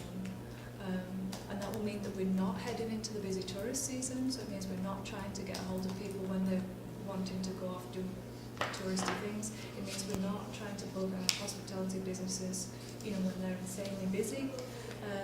And it means that, you know, we can have it focused, we can get things done. Now, if we need to do some of our things during some of the key events that we have over summer, because say we have Bowfest, we have Canada Day, we can do some additional things then, because we know there are lots of people around during those events, but we don't need to use those as our main things to do consultation. They can just be additional things that we do. So I think that's what we're aiming for. So it means that we need to, you know, look at what we're doing and develop our plans so that we can hit the ground running and we know what we're doing. Liaison has been absolutely wonderful. He's more than willing to work with us, to do whatever we need to do. He's opened up his schedule for us, so that's really awesome. In terms of the summit or in terms of everything? doing engagement? Yeah. Okay. So he's been really, really wonderful, and I'm really grateful that he's done that. Have people at this table met Liaison? You've met him? Yeah. He was going to try and make it today, but unfortunately he's had to fly somewhere terribly exotic and go and help somebody with something. So he sent his regrets, but he will try and come along to one of our meetings so that he can formally introduce himself, because he's really great. Okay, so what do we need to do to wrap up this section? Because we definitely spent lots of time on it. I'm just concerned about us getting ahead of ourselves. The report isn't finished, the presentation to council hasn't happened. With nothing on paper that outlines an engagement plan. I would like to see a finished report. Would you envision the completed findings report being presented to a COW and the work plan for the engagement, which is presented after that at the same COW? Yeah, for I'd council be approval to- fine with that. Okay. Because we finished phase 1 and now here's the plan to do phase 2. In the meantime, I'd kind of like to put the brakes on a lot of engagement activities until Yeah. we've gotten through this. Because I don't want to be at the 23rd of March and getting council feedback, which could be whatever. Yeah. And then we're banking on a presentation a week and a half later at the business summit. Okay. That's the kickoff. The cow is March 9th or the 23rd? 23rd. 23rd, okay. We can't get on a COW for March 9th. We could get on the council agenda for that very short type of presentation, but that Oh, I see, that's just a regular doesn't meeting. present No. phase 1 work to council. Okay, so in terms of presenting the findings report at the CAP, so that I know what I'm prepping for that, what kind of thing would you like to see? A report on the findings report. But just a normal council report? Well, no, Or a a PowerPoint PowerPoint, okay. that picks out the With the significant. key things, okay, great, key- thank you. I mean, yeah, you're more of a communicator than I am. From the public Okay, that's presentations, great. is that the right idea? Well, I don't know what you're thinking. This is what we would originally call a baseline data. This is Yeah. where we're starting from. So I would describe it this way. This is what we got. This is what we're starting from. This is what we know. And then that could then that could flow into the engagement process, because now we can talk about what we don't know and what we need clarity on. But I mean, I don't know. if Yeah, I that's- think that's important to do, and Yeah. also I noticed, Helen, I can't find it now, but in either the first or second part of your report, there's some assumptions being made from, from looking at this Yeah. data, and I don't think we can do that yet. Right. Right. So this is a research, this is just like you said, this is the Baseline. baseline, Yep. presented as that, and do not make any, Okay. do not draw any assumptions Okay. about what we now need to do or what this means for Bowen. And don't give assurance, this is a good thing, this is a. Yeah, that's what I mean, Okay. like, Not None necessarily. of Okay. the sort of editorial type comments. leave it at that, and then when we get into, presumably we need an engagement strategy to come up with those. Well, that's okay, I got that. And that may help you So, cut it down a bit. Yeah, Because as Jody said, it was dense, and you want people, I would think you want people to read the report, and as Vaughn said, be excited, and not, and read it through thoroughly and embrace it, the findings. Understand where we're at. Yes, exactly. And what the issues are. okay. Yeah, and you've got this whole section on how, what the bylaw, I'm assuming that's the land use bylaw you're the talking whole about. table of For bylaws that need to be changed or could be, you know what I mean, that don't line, aren't in line or whatever, that has to be like an appendix, right? With one line that says, there are some issues they don't agree, or they don't, these bylaws do not facilitate this, the whatever, following and then things and then have see the the full appendix meeting. for the actual, You might also want to consider the outline of your presentation being the bullet points in the agreement for phase one. Talk about the actions for what was done in phase one. Like, these were all the things you committed to doing, check, check, check, check. Here's the findings, here's the comparisons to the communities, here's the questions that we need to still identify. What Ed said is, now here's the stuff we're gonna ask, or the stuff we want to find out, and here's how we're gonna do it. which again that doesn't necessarily, to me, that sounds like what council needs at this point, Yeah. right? Like, it's a requirement, sort of like, okay, here's what we're doing, but, so I don't really think it's an opportunity to do a big advertising, all the No, it public comes sounds to like this the meeting. engagement portion needs to be pulled Yeah. back. Oh, yeah, there should, no, not, I From wasn't that- thinking of from that engagement meeting, in right? that meeting. It's more, if we wanted, is that the right meeting to then have a discussion about the next step, the next phase in getting the work plan approved? Or do we come back with Yeah, I another wouldn't- meeting for that? No, I think it'd be good if we could do them together, right? I get that. But don't mix them, Yeah, okay, two separate presentations. okay. Because you have to address what you've done, how you spent the money, what did you To council, identify, what challenges have you faced, and what are you gonna do next, and where do you need guidance? Well, and also, do you have to present to council what your engagement strategy will be Yeah, it's in Yes. the draft before you do it? thing. Yeah. Yes? Okay. It's a work plan.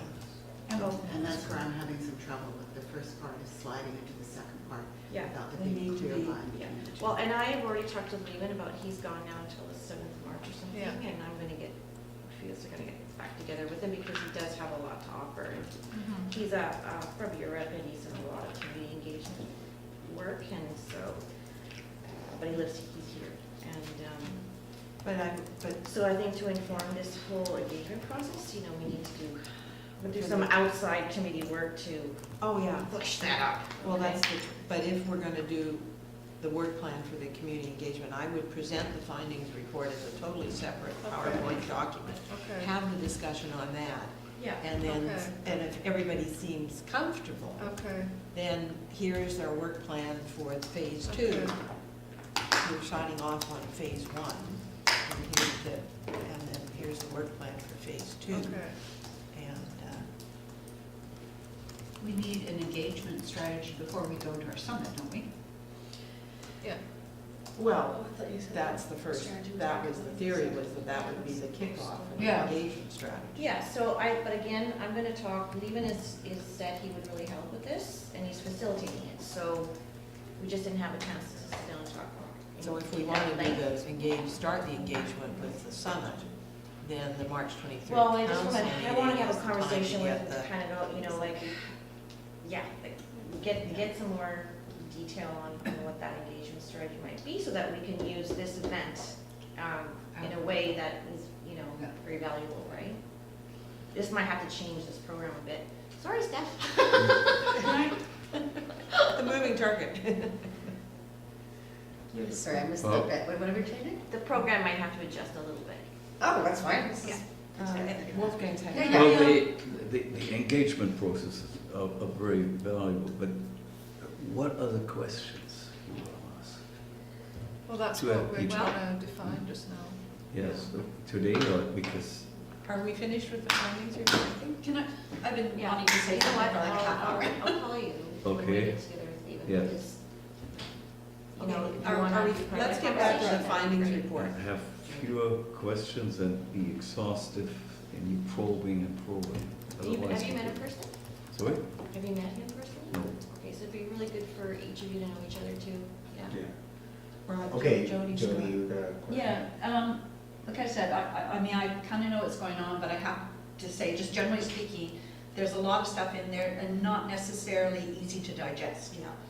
So that, I would love that clarity. And on that note, I was trying to find the data, the stats that would break out, like, I don't see it, correct me if I'm wrong. I'm seeing under transportation, it says approximately 27% of Bowen's population commutes off island for work. But that's 27% of the whole population. I don't think that's necessarily relevant, but maybe this is just a transportation. I would like to know how much percentage of the working population is commuting off island. And also how much of the school population, you know what I mean? I think there needs to be a clearer breakdown of that, because the number, that's all I can see, and correct me if I'm wrong, what it's being skewed because the 27% is reflecting people who are retired, people that are kids, you know, we have more kids.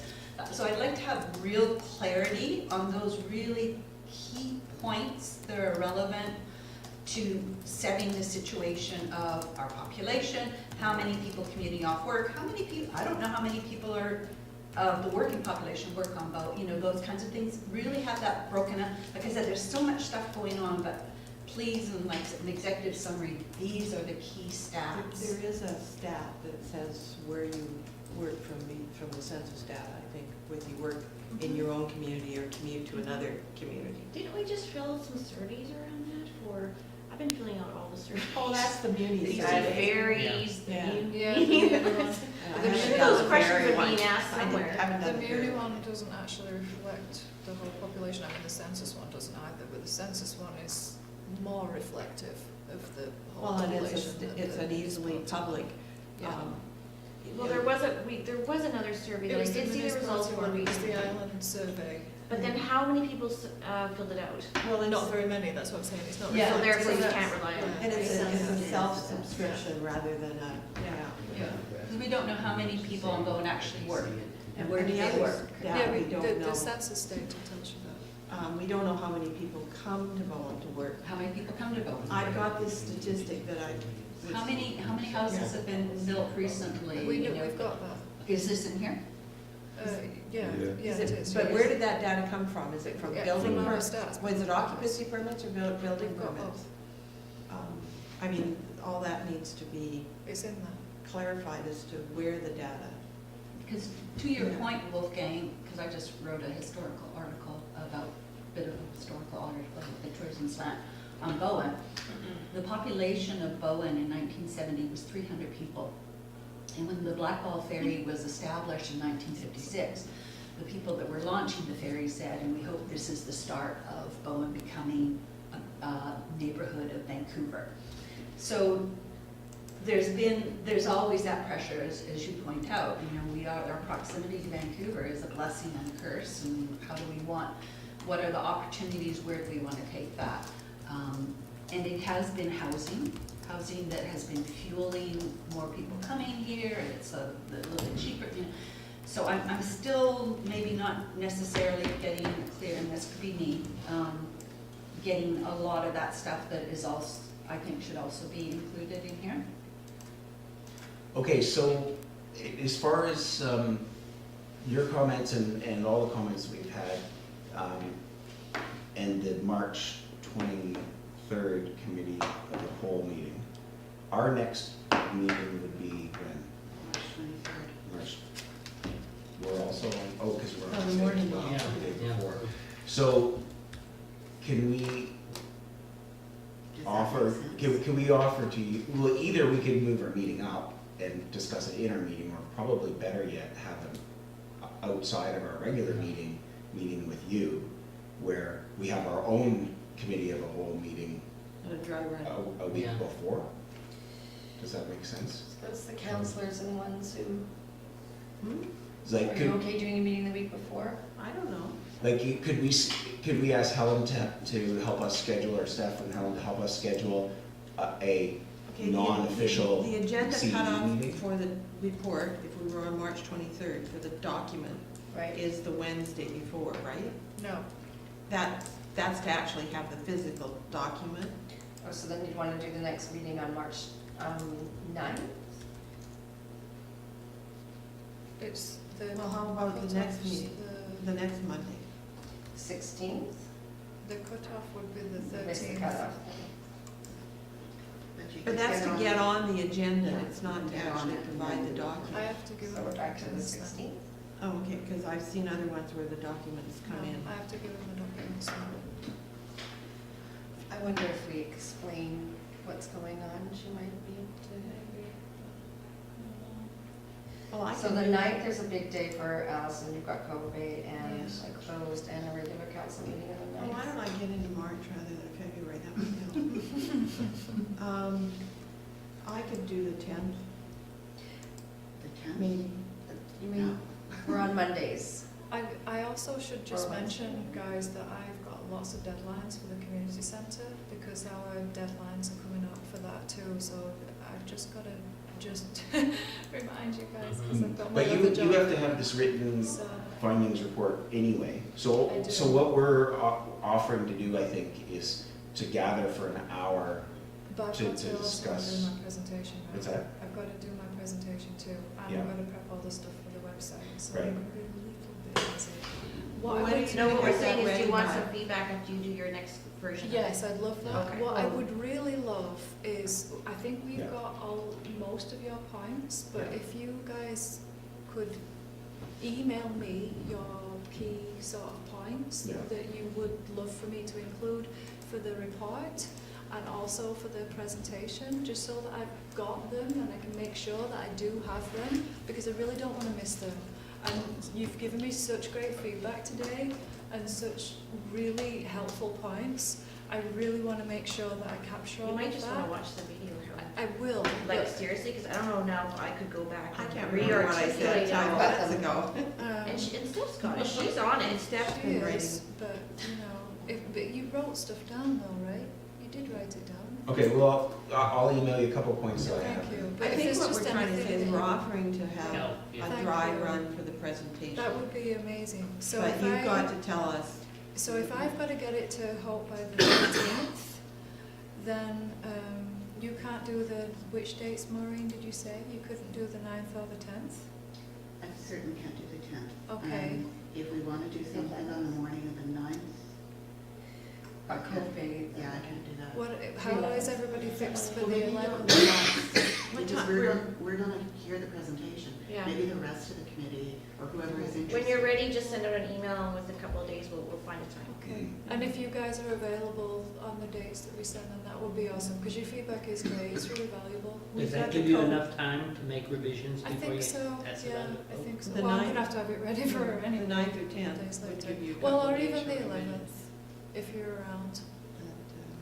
No, okay, okay. Well, you don't have to meet, just send it around, everybody can Okay, either, well, I can do that too. either be in person or just give you their Yep. thoughts, right? Yep, yeah, that'd be great. 'Cause we Okay, can- so you- So so for you're my gonna send it important to job, us- the 23rd is staying Yeah, for you we're to not, see. and you're gonna send it to us around the 11th. Well, maybe a couple days before, because I Okay. don't want to be like, so you've got to get it back to me in 24 hours, you know what I mean? That wouldn't be great. So, yeah, I will do that, and then we can collaborate. And if I'll figure out how the best way to do that first. Yeah. Okay. Great, well, I think we spent necessary Yeah, time sorry, that was in so long. discussing. Well, it did, but it informs It's helpful. some of our discussions we're gonna Yeah. have about the summit, Yeah. and, What time's it called, waiting? yeah, we Nine. need to, we need to figure out how we're gonna get through the rest of our agenda here. So, 9 o'clock. 9? what's that? Yeah. 9 o'clock, you should have it midnight now. Sorry. Okay. Yeah, I can look at my own calendar, can So if we just, I think we can probably compress quite a few items on here. But let's talk about the business summit. We've been mentioning it. Stef, you circulated a draft design, and the feedback that, or the discussion that I've been part of is that it's, I mean, we need to look at design again. And as Vaughn had said, we have offered to put input in there as well. Ed, I don't know, I mean, I don't even know if we should discuss the design No, right now. let's No, leave it. let's leave We've it. agreed to meet Yeah. outside, Yes. and Yeah. we'll do that first week of March. Okay, Okay. yeah. Okay, I just wanted to ask for your feedback on a couple of other things. I just made a list of like the different sectors, trying to make sure they're like, each sector is represented. So how did you arrive at the 5s? I'm just throwing numbers out, I'm just giving you guys something to chew on. Well, I guess because some of the sectors are bigger than others. Yeah, and so, yeah. You know, I wonder if education should be added Yes. in light of the presentation. And Yeah. We've also had people from IPS at the business summits and have the Really business valuable. continuity Yes. discussion. Yeah. Yeah. Well, even the school mix, because, I mean, they're Mhm. Okay. probably one of the biggest employers on the island, and they're not listed. Right? IPS, IGLC, BICS. Okay. How about the RCMP? Ooh, Do right at it. okay. What is communications referring to? This came from business license. Oh, picked up business licensing Yeah. categories, I think. Do you have is hospitality rolled in with accommodations? Great, or, Have you got restaurants or food. food and? So is this idea we're getting 5 people from each of those? I'm No, just no, throwing no, numbers no, out, no. so it's not like, It's just- oh, she's just 35 being there for realtors the ads. and Okay. one chocolate guy, like, just, Yeah. What about, we would use the list of our other engagement sessions? sorry. We would use the list from our other sessions? Like Yeah. for instance, that tech engagement one, there's all those people who, you know, So what's the Yeah, so I got difference, Tech 5 there, but, what's yeah. the difference And- with tech and digital? I guess tech is more like home-based, home. No, tech would be, to me, people that are doing software development or, doesn't matter, they're just in different categories in the business license. It's the business Yeah. license category. Yeah. which I guess are based on hopefully the Like sports a- can But I category. love you, you're gonna fix all of But us. digital's usually tech. It is. It's true. You It don't might have be like home. professional services like lawyers, accountants. Yeah. Yeah, you've got architects and developers, but no. Yeah, I put that there. And what's development? Wolfgang. I would say that's more, It's more development and then architects and developers. You don't have so- services down here at all. Like there's- Services. What? No, there's no, You rent the hospitality. bank, Oh. professional service. Well, the bank guy's always there, and he has to go. No, but there's a whole service industry sector that isn't here. Okay. So Steph, are you using we have emails from everyone else who's ever been to one of our Yeah. engagement sessions. I haven't used anything yet, but yeah, that's all just But go to you my would name normally list. just include Yeah. all of those people, okay. So we place an ad, just to make sure that no one feels left out. We use the whole list. I'm gonna get a brief from Tess for doing that. She doesn't want me to use that list because she wants me only to use the business licensing list, but I might be able to get away with it for one more year. Is the business licensing list tied to the standard industry codes? Yes. Hopefully. Yes. Yeah, it is, yeah. Sorry guys, I can't hear perfectly, but I just wanted to see if health and wellness is included in the group there. Health and wellness is included, of course. By the way, Natasha, Kirsten, and Wendy are all have been Oh. joining us at the meeting, so we don't, yeah. And the health and wellness voice inside your head. It's true. So you've you've got architects, developers, and then you've got real estate, so. And then there's development too, I think it covers it. I think it's good. I think we should leave it and move on. Okay, so next, I just want to With ask, additions, suggestions. okay, additions noted, and then the, so you don't want to talk about the design, but do you like the theme table idea? The I don't know, can we leave that just? Okay, we forget have it. another outside Fine, the name meeting? tags, just sign off on those, Allison particularly. Asked me about blah, blah, blah, and I thought about getting stickers instead of having the name tags with the mascot, because people get quite upset when they get the wrong mascot. That's my big important job. Let people pick their own mascot. Yeah, What's the stickers. after International Frog Day? Which day is it? I can't remember. Okay, never mind. Oh, get the Sorry, frog, Brian. and they can be like frogs, okay? I Have got we that got on him note. yet? And my last, We have a frog Is he that's on the coming? horizon. I did want to talk about, I've had some not super great feedback about Slido from many people. It is after it. It's the 20th of March. International Frog Day. International Frog Day. Oh, it's not a council meeting. And that's the app, right? Yeah, so I went around the office and then even talking to Levin as well. One piece of feedback, because I was picturing, like, as a former ESL teacher, that it's like anything where you can engage students electronically, bells and whistles, it's fun. The feedback I received from the planning department was that what happens is instead of engaging, people are now on their phones.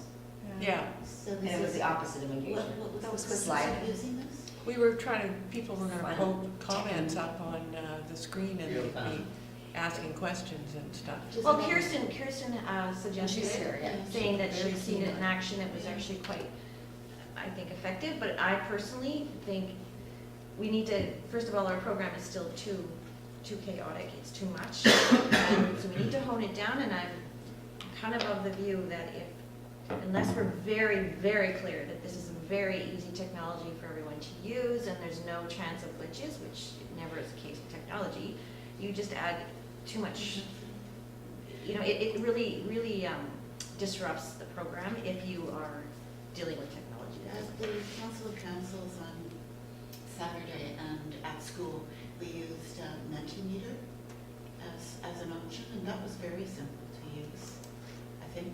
That was Oh, you weren't there, sorry. but was that more gauging people's support for things? No, you can also collect feedback with it. Okay. I don't remember, because I didn't hear all of what Kirsten said, but is it something where everybody who comes then has to download this app when If they walk in wanna the door? kind of thing? participate, yeah, in that. Are you still with us, Kirsten? No, she said she had an 11 she o'clock put it on meeting, the so clock. she would have gone. Mentimeter does not involve downloading an app. Okay, well, maybe I can do follow-up on that, and in the Maybe subcommittee try it. meeting. Have you tried it, Steph? No, I don't feel like being the lead on the tech piece of this. If it would be Kirsten who would be, There's a free. My only comment on the schedule yeah. is thinking about, you've got dinner at close to 7 I think they're gonna redo that. We're gonna totally. And I if we think just most leave of the that for people now. around here, I always look at me when I say I eat dinner at 7, and they go, what? We were gonna have snacks, but we can, can I just get one more question? Yep. Levin has asked me to, the question, do you want a question on the invitation? What do you mean? Like a individual What are the question burning on the issues for you, you invitation? mean? Pardon? I mean, what are your burning issues, or what's something you'd like us to discuss, or is that what he's thinking? I know what he's thinking. What's he thinking? We need to have a conversation. I'd like to leave Okay. it until we have a conversation. Mhm. He's thinking about what the vision. Into like a subcommittee conversation after, okay. And then the price went up a little bit, quite a bit, for the lodge. At first it was a bit shocking, but then I realized the actual room rental is insignificant compared to the catering, so I'm just, Did you try Ed Malone for catering? oh yeah, they won't use anyone else, but who they use. Oh, they won't, eh? Usually when you're going to a venue that's got their own kitchen and everything, they have a list of providers that they Too will bad. want I'm in their really, kitchen. it's a new business on the island. I'm trying to support it Oh because yeah, we it's support got him a such lot. quality. Yeah, we support him. And I Yeah. keep just mentioning it every time I hear Yeah, someone needs a there's caterer. just 2 of them, and Try that him out. might be too much for, I don't know. No, he's doing a big event for the knick-knack. Can we take this offline? Yeah. Fine, next. Okay, so we have work plan and budget request on here. How come it says 2019 budget at the top? Well, asked me to include that for information. Oh, that's. Yeah, that just, is- now, I don't know where we're at in terms of council in our. Well, the budget, Raj has done his budget consultation and whatever, so Mhm. is this, The 2021 has is this gone- what he's thrown in the planning department budget, or the Yeah, this is Daniels what- has to slurp up? Yeah, this is what's gone. He was here and he's just gone. Yeah. Who were That the was two Raj. gentlemen? That was Raj. Raj and Raj Dennis, was- our CAO and our CFO. So, okay, This so, went to Daniel and via Daniel to Raj. okay, so they've seen it, that doesn't mean it's necessarily approved, or? That does not at all mean that. No. No, the budget has not been approved yet. Right. And I think there's something going on about, we didn't actually, nothing. So just to refresh ourselves, because this is obviously pertinent coming up, and to refresh me as well. So I'm just looking at the 2020 budget outline that we have versus 2019. In 2019, the total is 14.3, and our 2020 is 25. So that's of note. And then in terms of just breaking that down, where is the difference? And I'm trying to look at the two at the same Oh, there. time here. Shouldn't have been a 2019. And- But we have more for speakers and delegations. We have more for trainings and conferences in this budget. And that would have been because of the economic forum, which I don't think we budgeted for last year. And then we have Oh, we did. the Rural Island Partnership Executive Commitment. And we also have something for Community Economic Development Plan as appropriate. We have something for for business engagement events, quite a bit more, with the asterisk that it was going to be something related to tourism, because we're envisioning that we would be perhaps hosting a larger, or helping to co-host something with tourism. So I don't know if all those things, exactly how they're gonna play out, because we don't know about our budget request. And maybe with tourism, that's one in particular, just to flag, just so you are aware that in our thinking prior to you joining us, the thought was, we need to help work with tourism. And that, but tourism, I don't know what that looks like right now. So there's some questions in here, and if we were questioned on, if I was questioned on this budget, I would have a hard time saying specifically, what we actually are planning on doing at this point. I still have a question about the accessible picnic table. Steph, I know we went back and forth a little bit about this, and this come from Bonnie.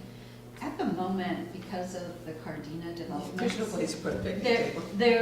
The visitor center / caring circle is not accessible. So I don't know, I don't quite know what that accessible picnic table means. The caring circle, that building needs some addressing because of the whole way that Cardina development. Public Works is going to undertake local consultation for the next stage of. You should be hearing from Yeah. Okay. It was discussed at last council. Okay. But what I'm saying, I'm in question about the accessible, how that fits in with everything. I'm wondering why it's coming out of our budget. I was very clear on that a few months ago. I think it was in response to, It's coming from Bonnie, nobody talked to me about, that's why I was confused. And I could go back about our email conversations, but once again, that was another thing, hey, did could anybody it have ask been us? Murray or something? She was hearing something from tourism, and then this came up, and then Well, the Jody picnic, reacted, and then there was some confusion because she had been hearing from picnic table you had, the seats were attached, right? So no, a wheelchair couldn't pull up to it or anything like that, but they could pull up one of the ends. I think the important point about this budget is that we're always at this stage every year where we don't know if we're going to be funded, and the critical question has always been, can we go ahead with the annual business summit? And we always have, and it's always been fine. Mhm. So there may be some items there that get. I'm that assuming we're asked to revisit. in the last year's 5-year financial plan, if the planning budget was carried through and we were a line item in there, then there is still a budget for that kind of stuff, because we're working on last year's 5-year financial plan, which has started with 2019, but it has a 2020 line item. I don't know that we were last year. I think that, Okay, well, I I guess think what, we need to take this offline. And Okay. Maybe Stef and I will go chat with Raj. let's do that, but I think it's important for us, you know, it's not like we're trying to inflate a budget, we want to have a realistic budget. So, you know, We picnic were table doesn't need- 35,000 back, a few Mhm. years back, so Yeah, this is. but I don't And we think it never was used ever it, really remember? used. Yeah, no. Yeah. So, so if, for instance, if we could figure out, you know, the different items, whether they're actually going to happen or not, particularly like the tourism event. Are you and gonna the need more than picnic table. 5 for the business summit? Oh, I Stef? don't think so. Okay. But my understanding of the tourism thing, I think there's value in that. Like, Yes. my understanding was that we'd have a more opportunity to have more in-depth conversation.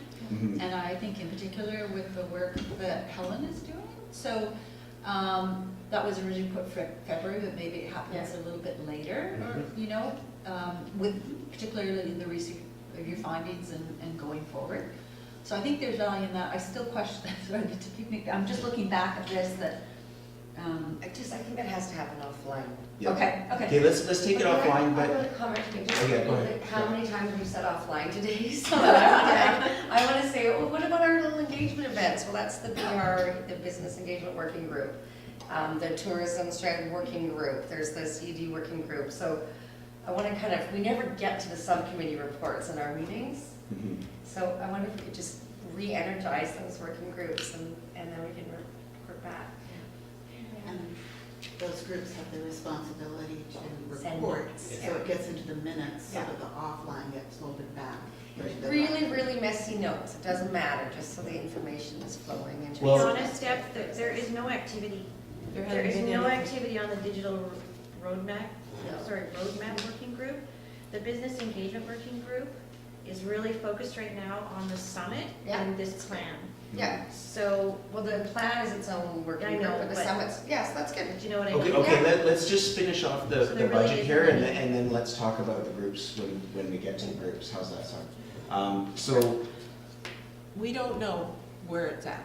yeah, We so, put in a but, request for 20, we'll make sure that that has been accommodated somewhere and come back.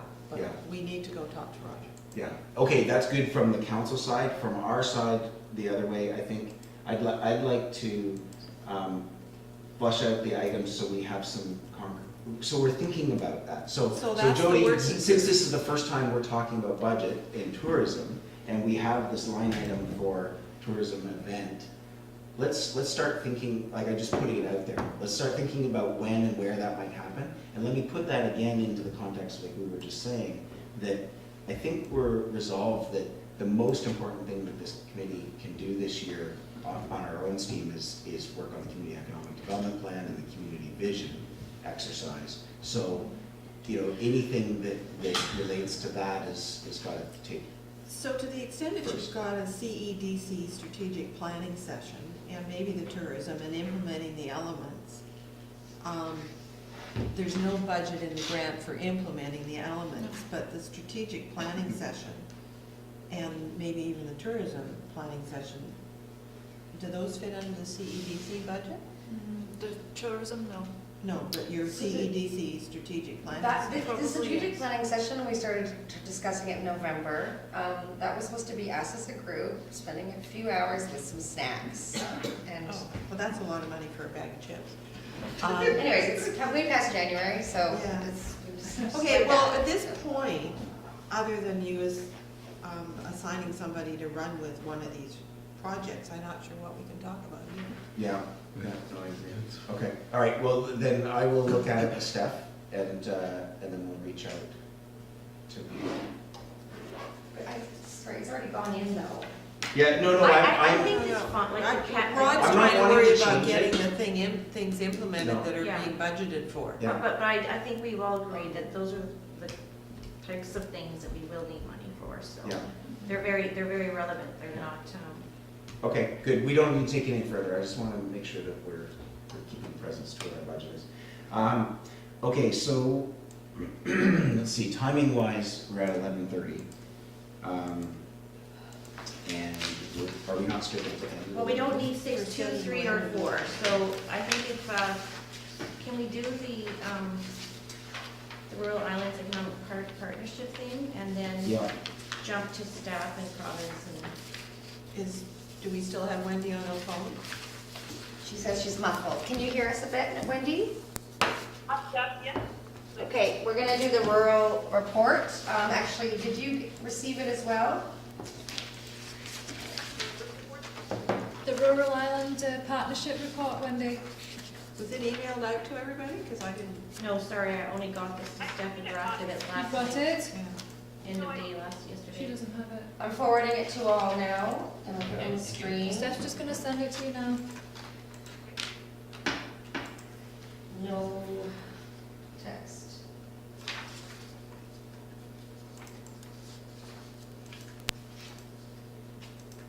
Oh, attended. It's okay.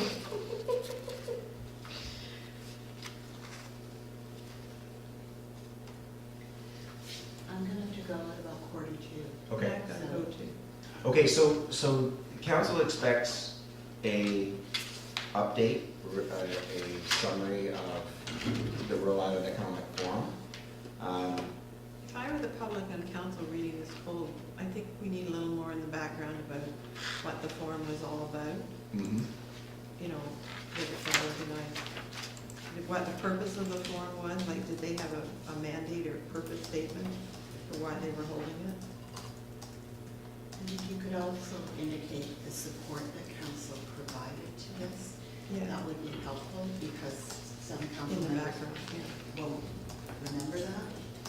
I think it's in there. Although maybe not, maybe it needs to be. Yeah, there was a statement, we have a link actually directly to what that forum was supposed to be doing, Yeah, so I but could add that in. not, maybe just a paragraph. In the background, Paragraph in the right? background, because people won't go to the link. Just, Kirsten sent a couple of paragraphs. Did you receive those, Fawn? No. They're excellent. Oh, okay, thank you. Summary of, of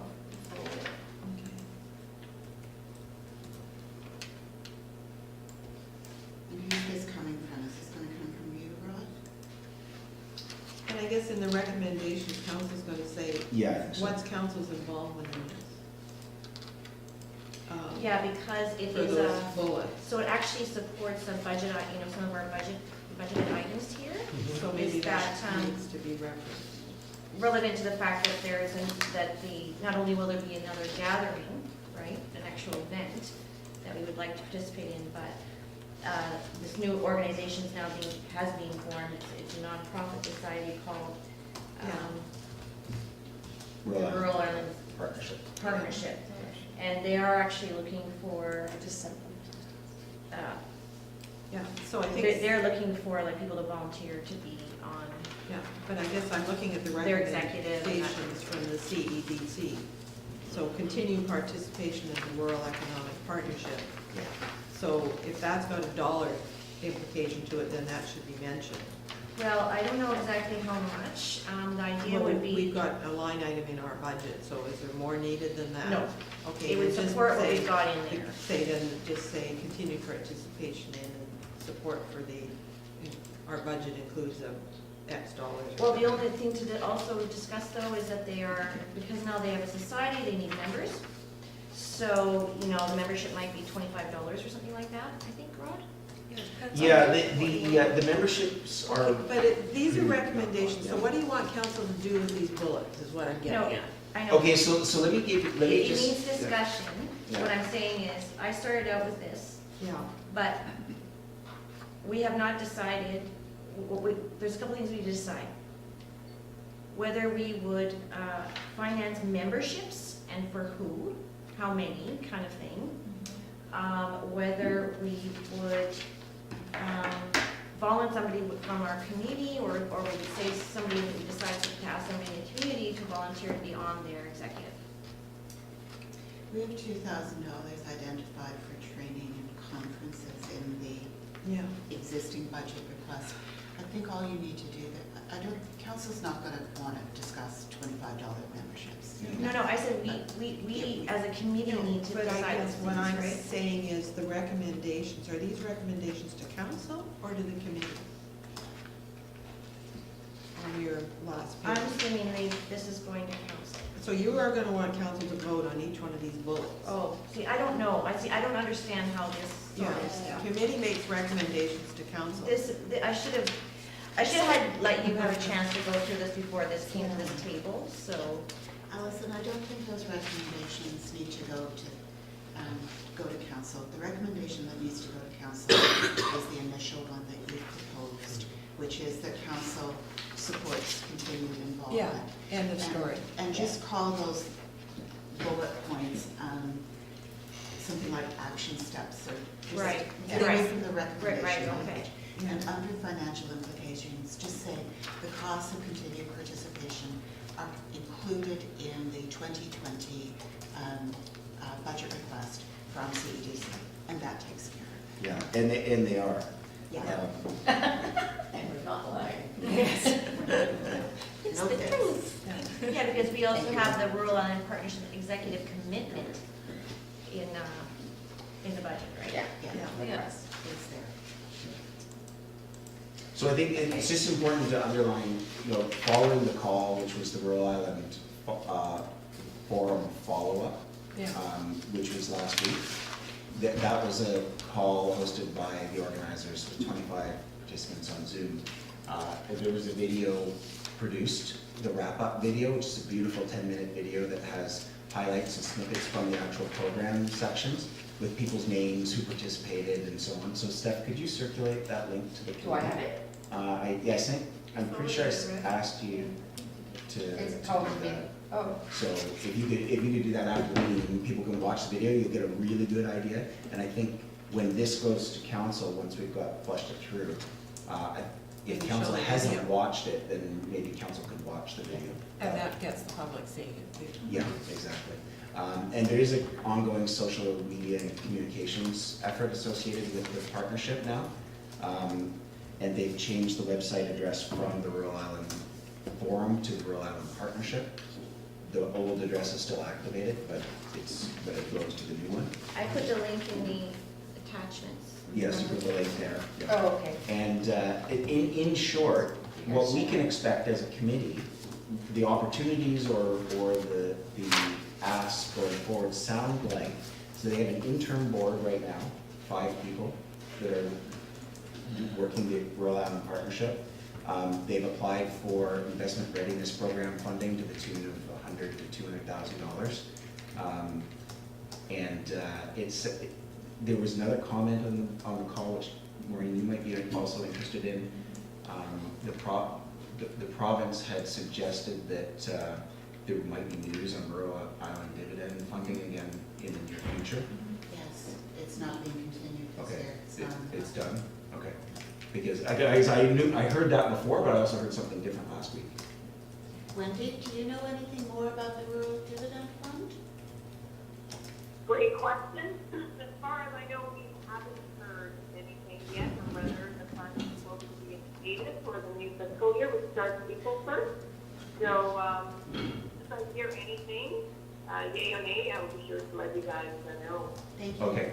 So the investment readiness funding that they're looking at, which is, I think, the federal RIP program. Correct, that's the federal funding. Yeah.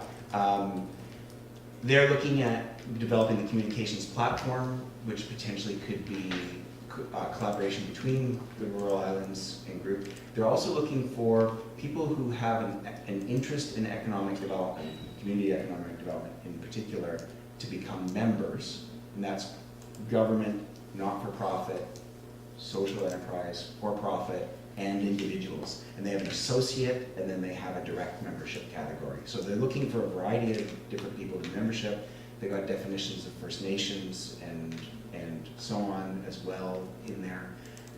So they've been fleshing that out, and then they're looking to create the board, which would approximately 15 people, I think, on the final board. So this is the interim board that is running things right now. And I think that this committee needs to consider who and if we want someone to be on the board of the Rural Island Partnership from Rhode Island, and who we would want that to be. Would it be our community economic development officer person? Would it be, who does that look like? So those are the things that are out there right now. They're also applying for money to create a fund, right? Yeah. Yes. A fund that would be, they're thinking like. Well, the investment millions, readiness like program millions. proposal envisions them raising, I think, $5 million or something. To be like a, sort of like a venture investment fund. Seed money. Between the, for the entire Yeah, region, for right? So I think that, and they're also committed to doing, sharing, keeping the sharing communication outside of just this one, annual event. Creating sharing platforms and opportunities for the islands to stay in touch and learn from each other, which was the whole point in the first place. So I do see it as a very valuable, it could be a huge resource, actually. I think so too. For us, Yeah. So that gives you a flavor of it. There's lots of information available. Yeah. Thanks for coming. Can somebody send me a contact list? I'll send you. Please.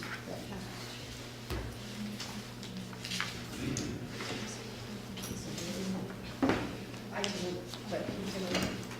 Okay, so are we ready to move on from, I don't think we have anything to resolve there. It's just information. Business license info. Yeah, okay, so, do you want to give us just a very quick overview? But my sense of business licenses right now is that until people have all picked up their licenses and paid for them, we don't really have the stats to understand much. We've now received 385 applications. Okay.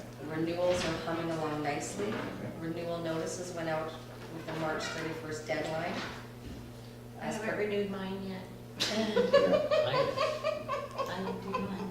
And I haven't responded to your email. Believe me, everybody. I'm sorry. No, everybody is slow on all those things. It's everything at once.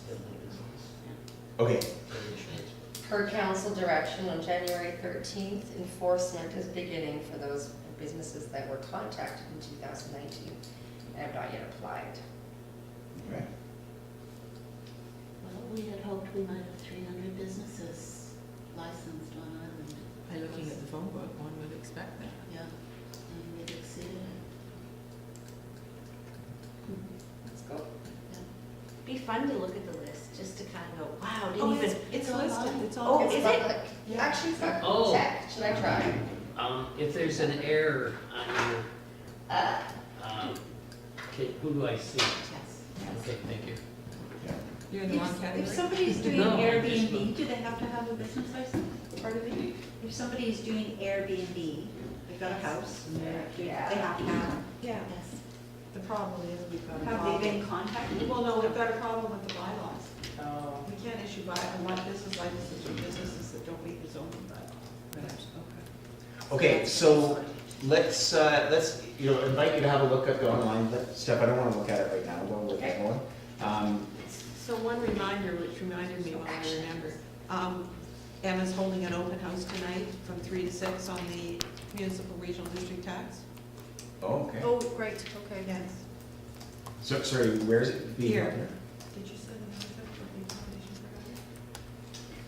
for No, I was trying to do it yesterday and ran out of time. I am going to send out a quick email to the ones that want to come. And then I'll just like do a general one to our members and stuff like that, yeah. Like 3 hours, or they do? I will be able to send the email to the, Not the 6, I'm talking about on the competition. Okay, I just want to, You if don't Wendy have is that still many. here, I want to get a province update if we could. we never did have that many, Oh, they used but to be in the chamber. Guys, Okay, sorry. Wendy, are you here? Yep. Yes, I'm here. Yep, sure. I can provide a very quick kind of update in the interest of time. So, first off is I know there was a question around ministry changes, and some ministry have changed names, have been changed in ministers. So primarily, it's the Ministry of Jobs and Economic Development and Competitiveness. It's the new ministry, and basically Minister Murrow and Minister Ralston's portfolio is swapped. So Minister Ralston is now responsible for energy mines and renewables and petroleum sources. Just on another item, I think there was a lot of discussion on the CED for Bowen Island. A lot of good comments were made. I definitely concur on points raised in terms of the business licenses. We need to show what is in the on-island economy and exciting sources. And I think that the connection made with the Rural Islands Partnership Network is really good to continue to be plugged into the island work. And this is a new entity, so really glad to see that that Bowen is part of that process. I just want to raise or share with you that there are a few other communities that are also undertaking their community economic development plans. Pemberton is one of those communities. They are located north of Whistler. Relatively small community, about 2,500 to 3,000 in terms of population. And they, I believe last year, they put out an RFP to look at developing an exit plan to identify ways of creating alternate revenue sources outside of taxation. So that was kind of a difficult thing we were looking at, but they want to find alternate revenue sources where they could then attract and retain their impact investment, continue to create new local economy. And so that's one area that I think if there's interest, something that's within my area could be interesting to connect perhaps with the village of Pemberton and see where they're at. Another potential area is also in Pemberton. It's the Pemberton and area exit plan. So this is the largest sub-regional community. It includes Pemberton, includes surrounding First Nations, includes an electoral area C. And they are actually, pretty much right on track on what you guys are doing. They completed the first phase, which is the economic snapshot. So they did their data and research gathering, and they're actually doing this job or draft survey that they're planning to put out in the coming weeks. And their plan is to look at how having I guess, for the first time, we'll be having a sub-regional economic plan to help guide their decision making and deciding what type of sectors or economies that they like to see for their local area.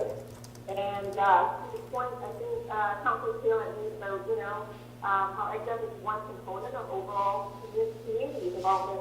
This is also what those areas are doing. So they're looking at quality of life, sustainability, climate change, things like that. So just putting it out there as a suggestion, if there's interest, I'm happy to make that connection for Helen and perhaps with either the Pemberton and area folks or with both Pemberton. I'll leave it at that. Great. it's very helpful, Wendy. Thank you. Well, I didn't hear it, so. Okay, well, we can, Wendy, we had it, not all of us could hear really well with our speaker here, so we'll have more time It'll to be, discuss. Steph, did you hear? Because it'll be in the notes. Yeah. Pemberton is shaping a CD plan surrounding areas. Yeah. An investment, something about investment. Well, it's a regional plan that includes the electoral area and so on, and First Nations. So, but I think it'd be worthwhile to follow up as a committee. Maybe, I don't know if Helen, you have the time. We talk, so I can ask her. Yeah, okay. Well, we can just email her and ask her for the contact. I think that's what we want to do. In Pemberton? Yeah. Yeah. We can probably find that out. Wendy? Hi there. Hi, it's Helen. Can you maybe email me the contact for Pemberton so I can get in touch with them about that? Sure, I can make an introduction. Yeah, that'd be awesome. Thanks, Libby. It's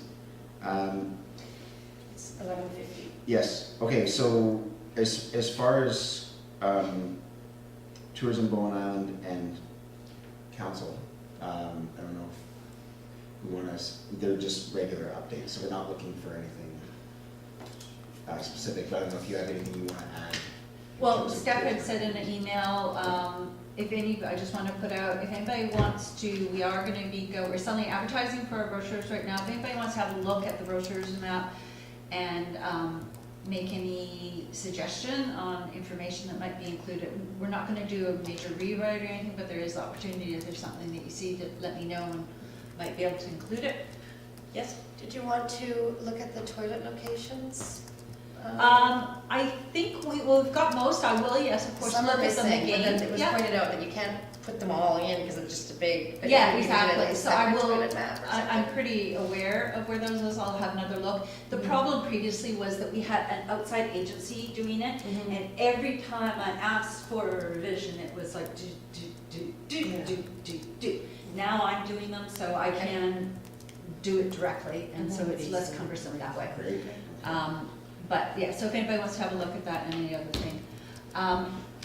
Allison did mention the MRDT. I worked with Emma with that. There is the info session today, and we will do our part, Tourism Bowen Island, to get our members aware of why this is a good thing. The one thing, Helen, like reading your report and how the other communities that you're referencing, they're all talking about tourism. And there is a long-standing, it's seen, for a lot of people, seeing tourism as a negative thing here. So really wanting to change that perception and work on that, hoping that the MRDT funds will help with that a bit. I also want to emphasize, which I think has been emphasized before with the short-term rental thing, Tourism Bowen Island has always tried to emphasize tourism as a year-round, particularly the off-season, the shoulder season, to help community economic development, to make places sustainable. The short-term rental with limiting places to 120 days per year is going to restrict when people are going to offer. They're going to offer heavy up in the busy tourist season. So that's just going to continue to reinforce the current pattern that we have. So that's one thing, I understand the need for regulating, but we also have to consider what are the implications, and it's not going to support, tourism, growing that industry in the off and the shoulder season. So I think we've made this point before, but Tourism Bowen Island feels quite strongly that that's an unfortunate thing that's not going to support tourism as Is that policy done, or do you have any? It's, to my understanding, the 120 days, it's not done. So, Are you gonna be giving any more feedback, or? I can talk with we have. I don't know what the timing is for the next stage with council. So that we need to find. Is there a resolution on the short-term rentals in our information session? I just lost my access. Is it at the Emma's Open House? No, the resolution council passed to do with the short-term rental policy. Oh, Was that in so the last meeting or is that in this meeting package? you agreeing in principle, supporting it, No, not the emergency, the short-term rental policy, I thought was adopted in principle. So just what you guys are looking at, I just wanted, so this is the kind of stuff, because we are trying, like I said, to encourage people to come all year round, but we run into barriers where our small businesses close for months and stuff like that. So on TripAdvisor a few days ago, I got this remark from Ambit. We're so excited to finally find the time to visit Bowen Island for the first with 2 other friends on February 11th, Tuesday. Most restaurants or stores seem closed on Tuesday. People seem not as friendly. We love Victoria, Gibson, Seashell, Whistler, the Okanagan, visiting the Rockies, etc. And everybody's warm and lovely. Did not feel it here. Night and day when you go to Gibson's or Seashell. We are so glad that we spent a day and not days. Ferry to Gibson's is just 1 lane away, and we'll always remember that. My reply, okay, so here, okay, this is what, so my reply is, hi Ambit, it's unfortunate that you came on a Tuesday because, as you saw, many shops and restaurants are closed, particularly during the quieter winter months. Bowen Island is a much smaller community than Gibson, Seashell, Whistler, and Victoria. All of our shops and restaurants are owner-operated. No franchises or big box stores here. Therefore, during the winter months, most of the shops do not open 7 days a week because that's not possible. Everyone needs a day off sometimes. But during the peak season, from May through September, most shops and restaurants try to be open every day. Bowen Island is known for its natural beauty, forest, walking trails, scenic beaches, and a place to come when you want to relax, escape the city, and connect with nature. I hope you've had a chance to enjoy some of Bowen's natural beauty. There you go. So I know I'm trying to respond, but I'm just saying that doesn't help. That's TripAdvisor, that goes out. So, you know, we're trying to, in our small capacity, to foster this, but we run into hurdles because we have currently the capacity to work more intensively with the community, you know, our businesses and stuff like that. So trying to frame it so that, yeah, Bowen, you might come and you won't go hungry because there's always somebody open, but hey, it's an opportunity to just kick back and relax and enjoy nature rather than shop. So trying to spin it. Cranky, but the nature. Well, that's what I was going to say. So are they, sorry to interrupt you then. Thanks, Helen. So are they Okay, saying we're running out of that quorum. they Is there felt anything it else we need? I don't think you have to resolve everything was anything, we're just going through Or all were the they information. 2 separate things? I'm taking that they obviously ran into some. And do you want to be on your way out, sorry, Jody, Yes. because Ed's leaving. Yes. Do you want to say anything about Arts Council? You have We have a new executive director. yeah. You keep saying that, can you She's actually have a name amazing. now? Okay. Can you tell us who it is now? I just swallowed something. Her name, she says from engineer in the interior. She is incredibly, her CV is amazing. She's very excited to be here. And yeah, it's. Is she moved like Oh, I this? met Does her she the live other here? day. She Did will I live, meet her? pardon? I don't know. She's moving here. She's already got the That's place. exciting. She's taking over, Jacqueline's leaving officially in the 1st of April. So they- April Fool's Day. Or the 4th, whatever. So we're very excited, Awesome. very excited. Her CV is on the, there's a press release on the Arts Council's webpage. And Saturday is the mini gala. So, Oh, yeah. I gotta go down and see if there's any, I want to bid it. so that's it. Great, thanks, Ed. Thank you for the walk. No worries. She's mislabeled her stuff, she's calling it SPR and it should I be. have to tell you one thing. Okay, I'll fish me on the way out. But this is. Okay, Are we done? Yay! are you okay, Jody? I'm okay, yes. Okay, sort of, yes. good. No, I appreciate that anecdote though too, that TripAdvisor, it's good to have. You know what? Yeah, well, like I said, we're doing our best to try to manage. It's difficult when there are those current gaps. It's a catch-22. Oh, come in the off-season. Oh, but, you know. Yeah. So it's like Tofino, they changed their off-season to storm watching. It's the same thing here, that our messaging has to support and bring the people that don't want to just necessarily go shopping, I'll that they look want to at it. I'll enjoy find it on- what bonus. Steph, do you want to turn off the camera? Because we So- are officially done. We're done. Okay. Yeah. Go. Please hang up and try your call again. I'm trying to If find you'd like the assistance, agenda. please dial 0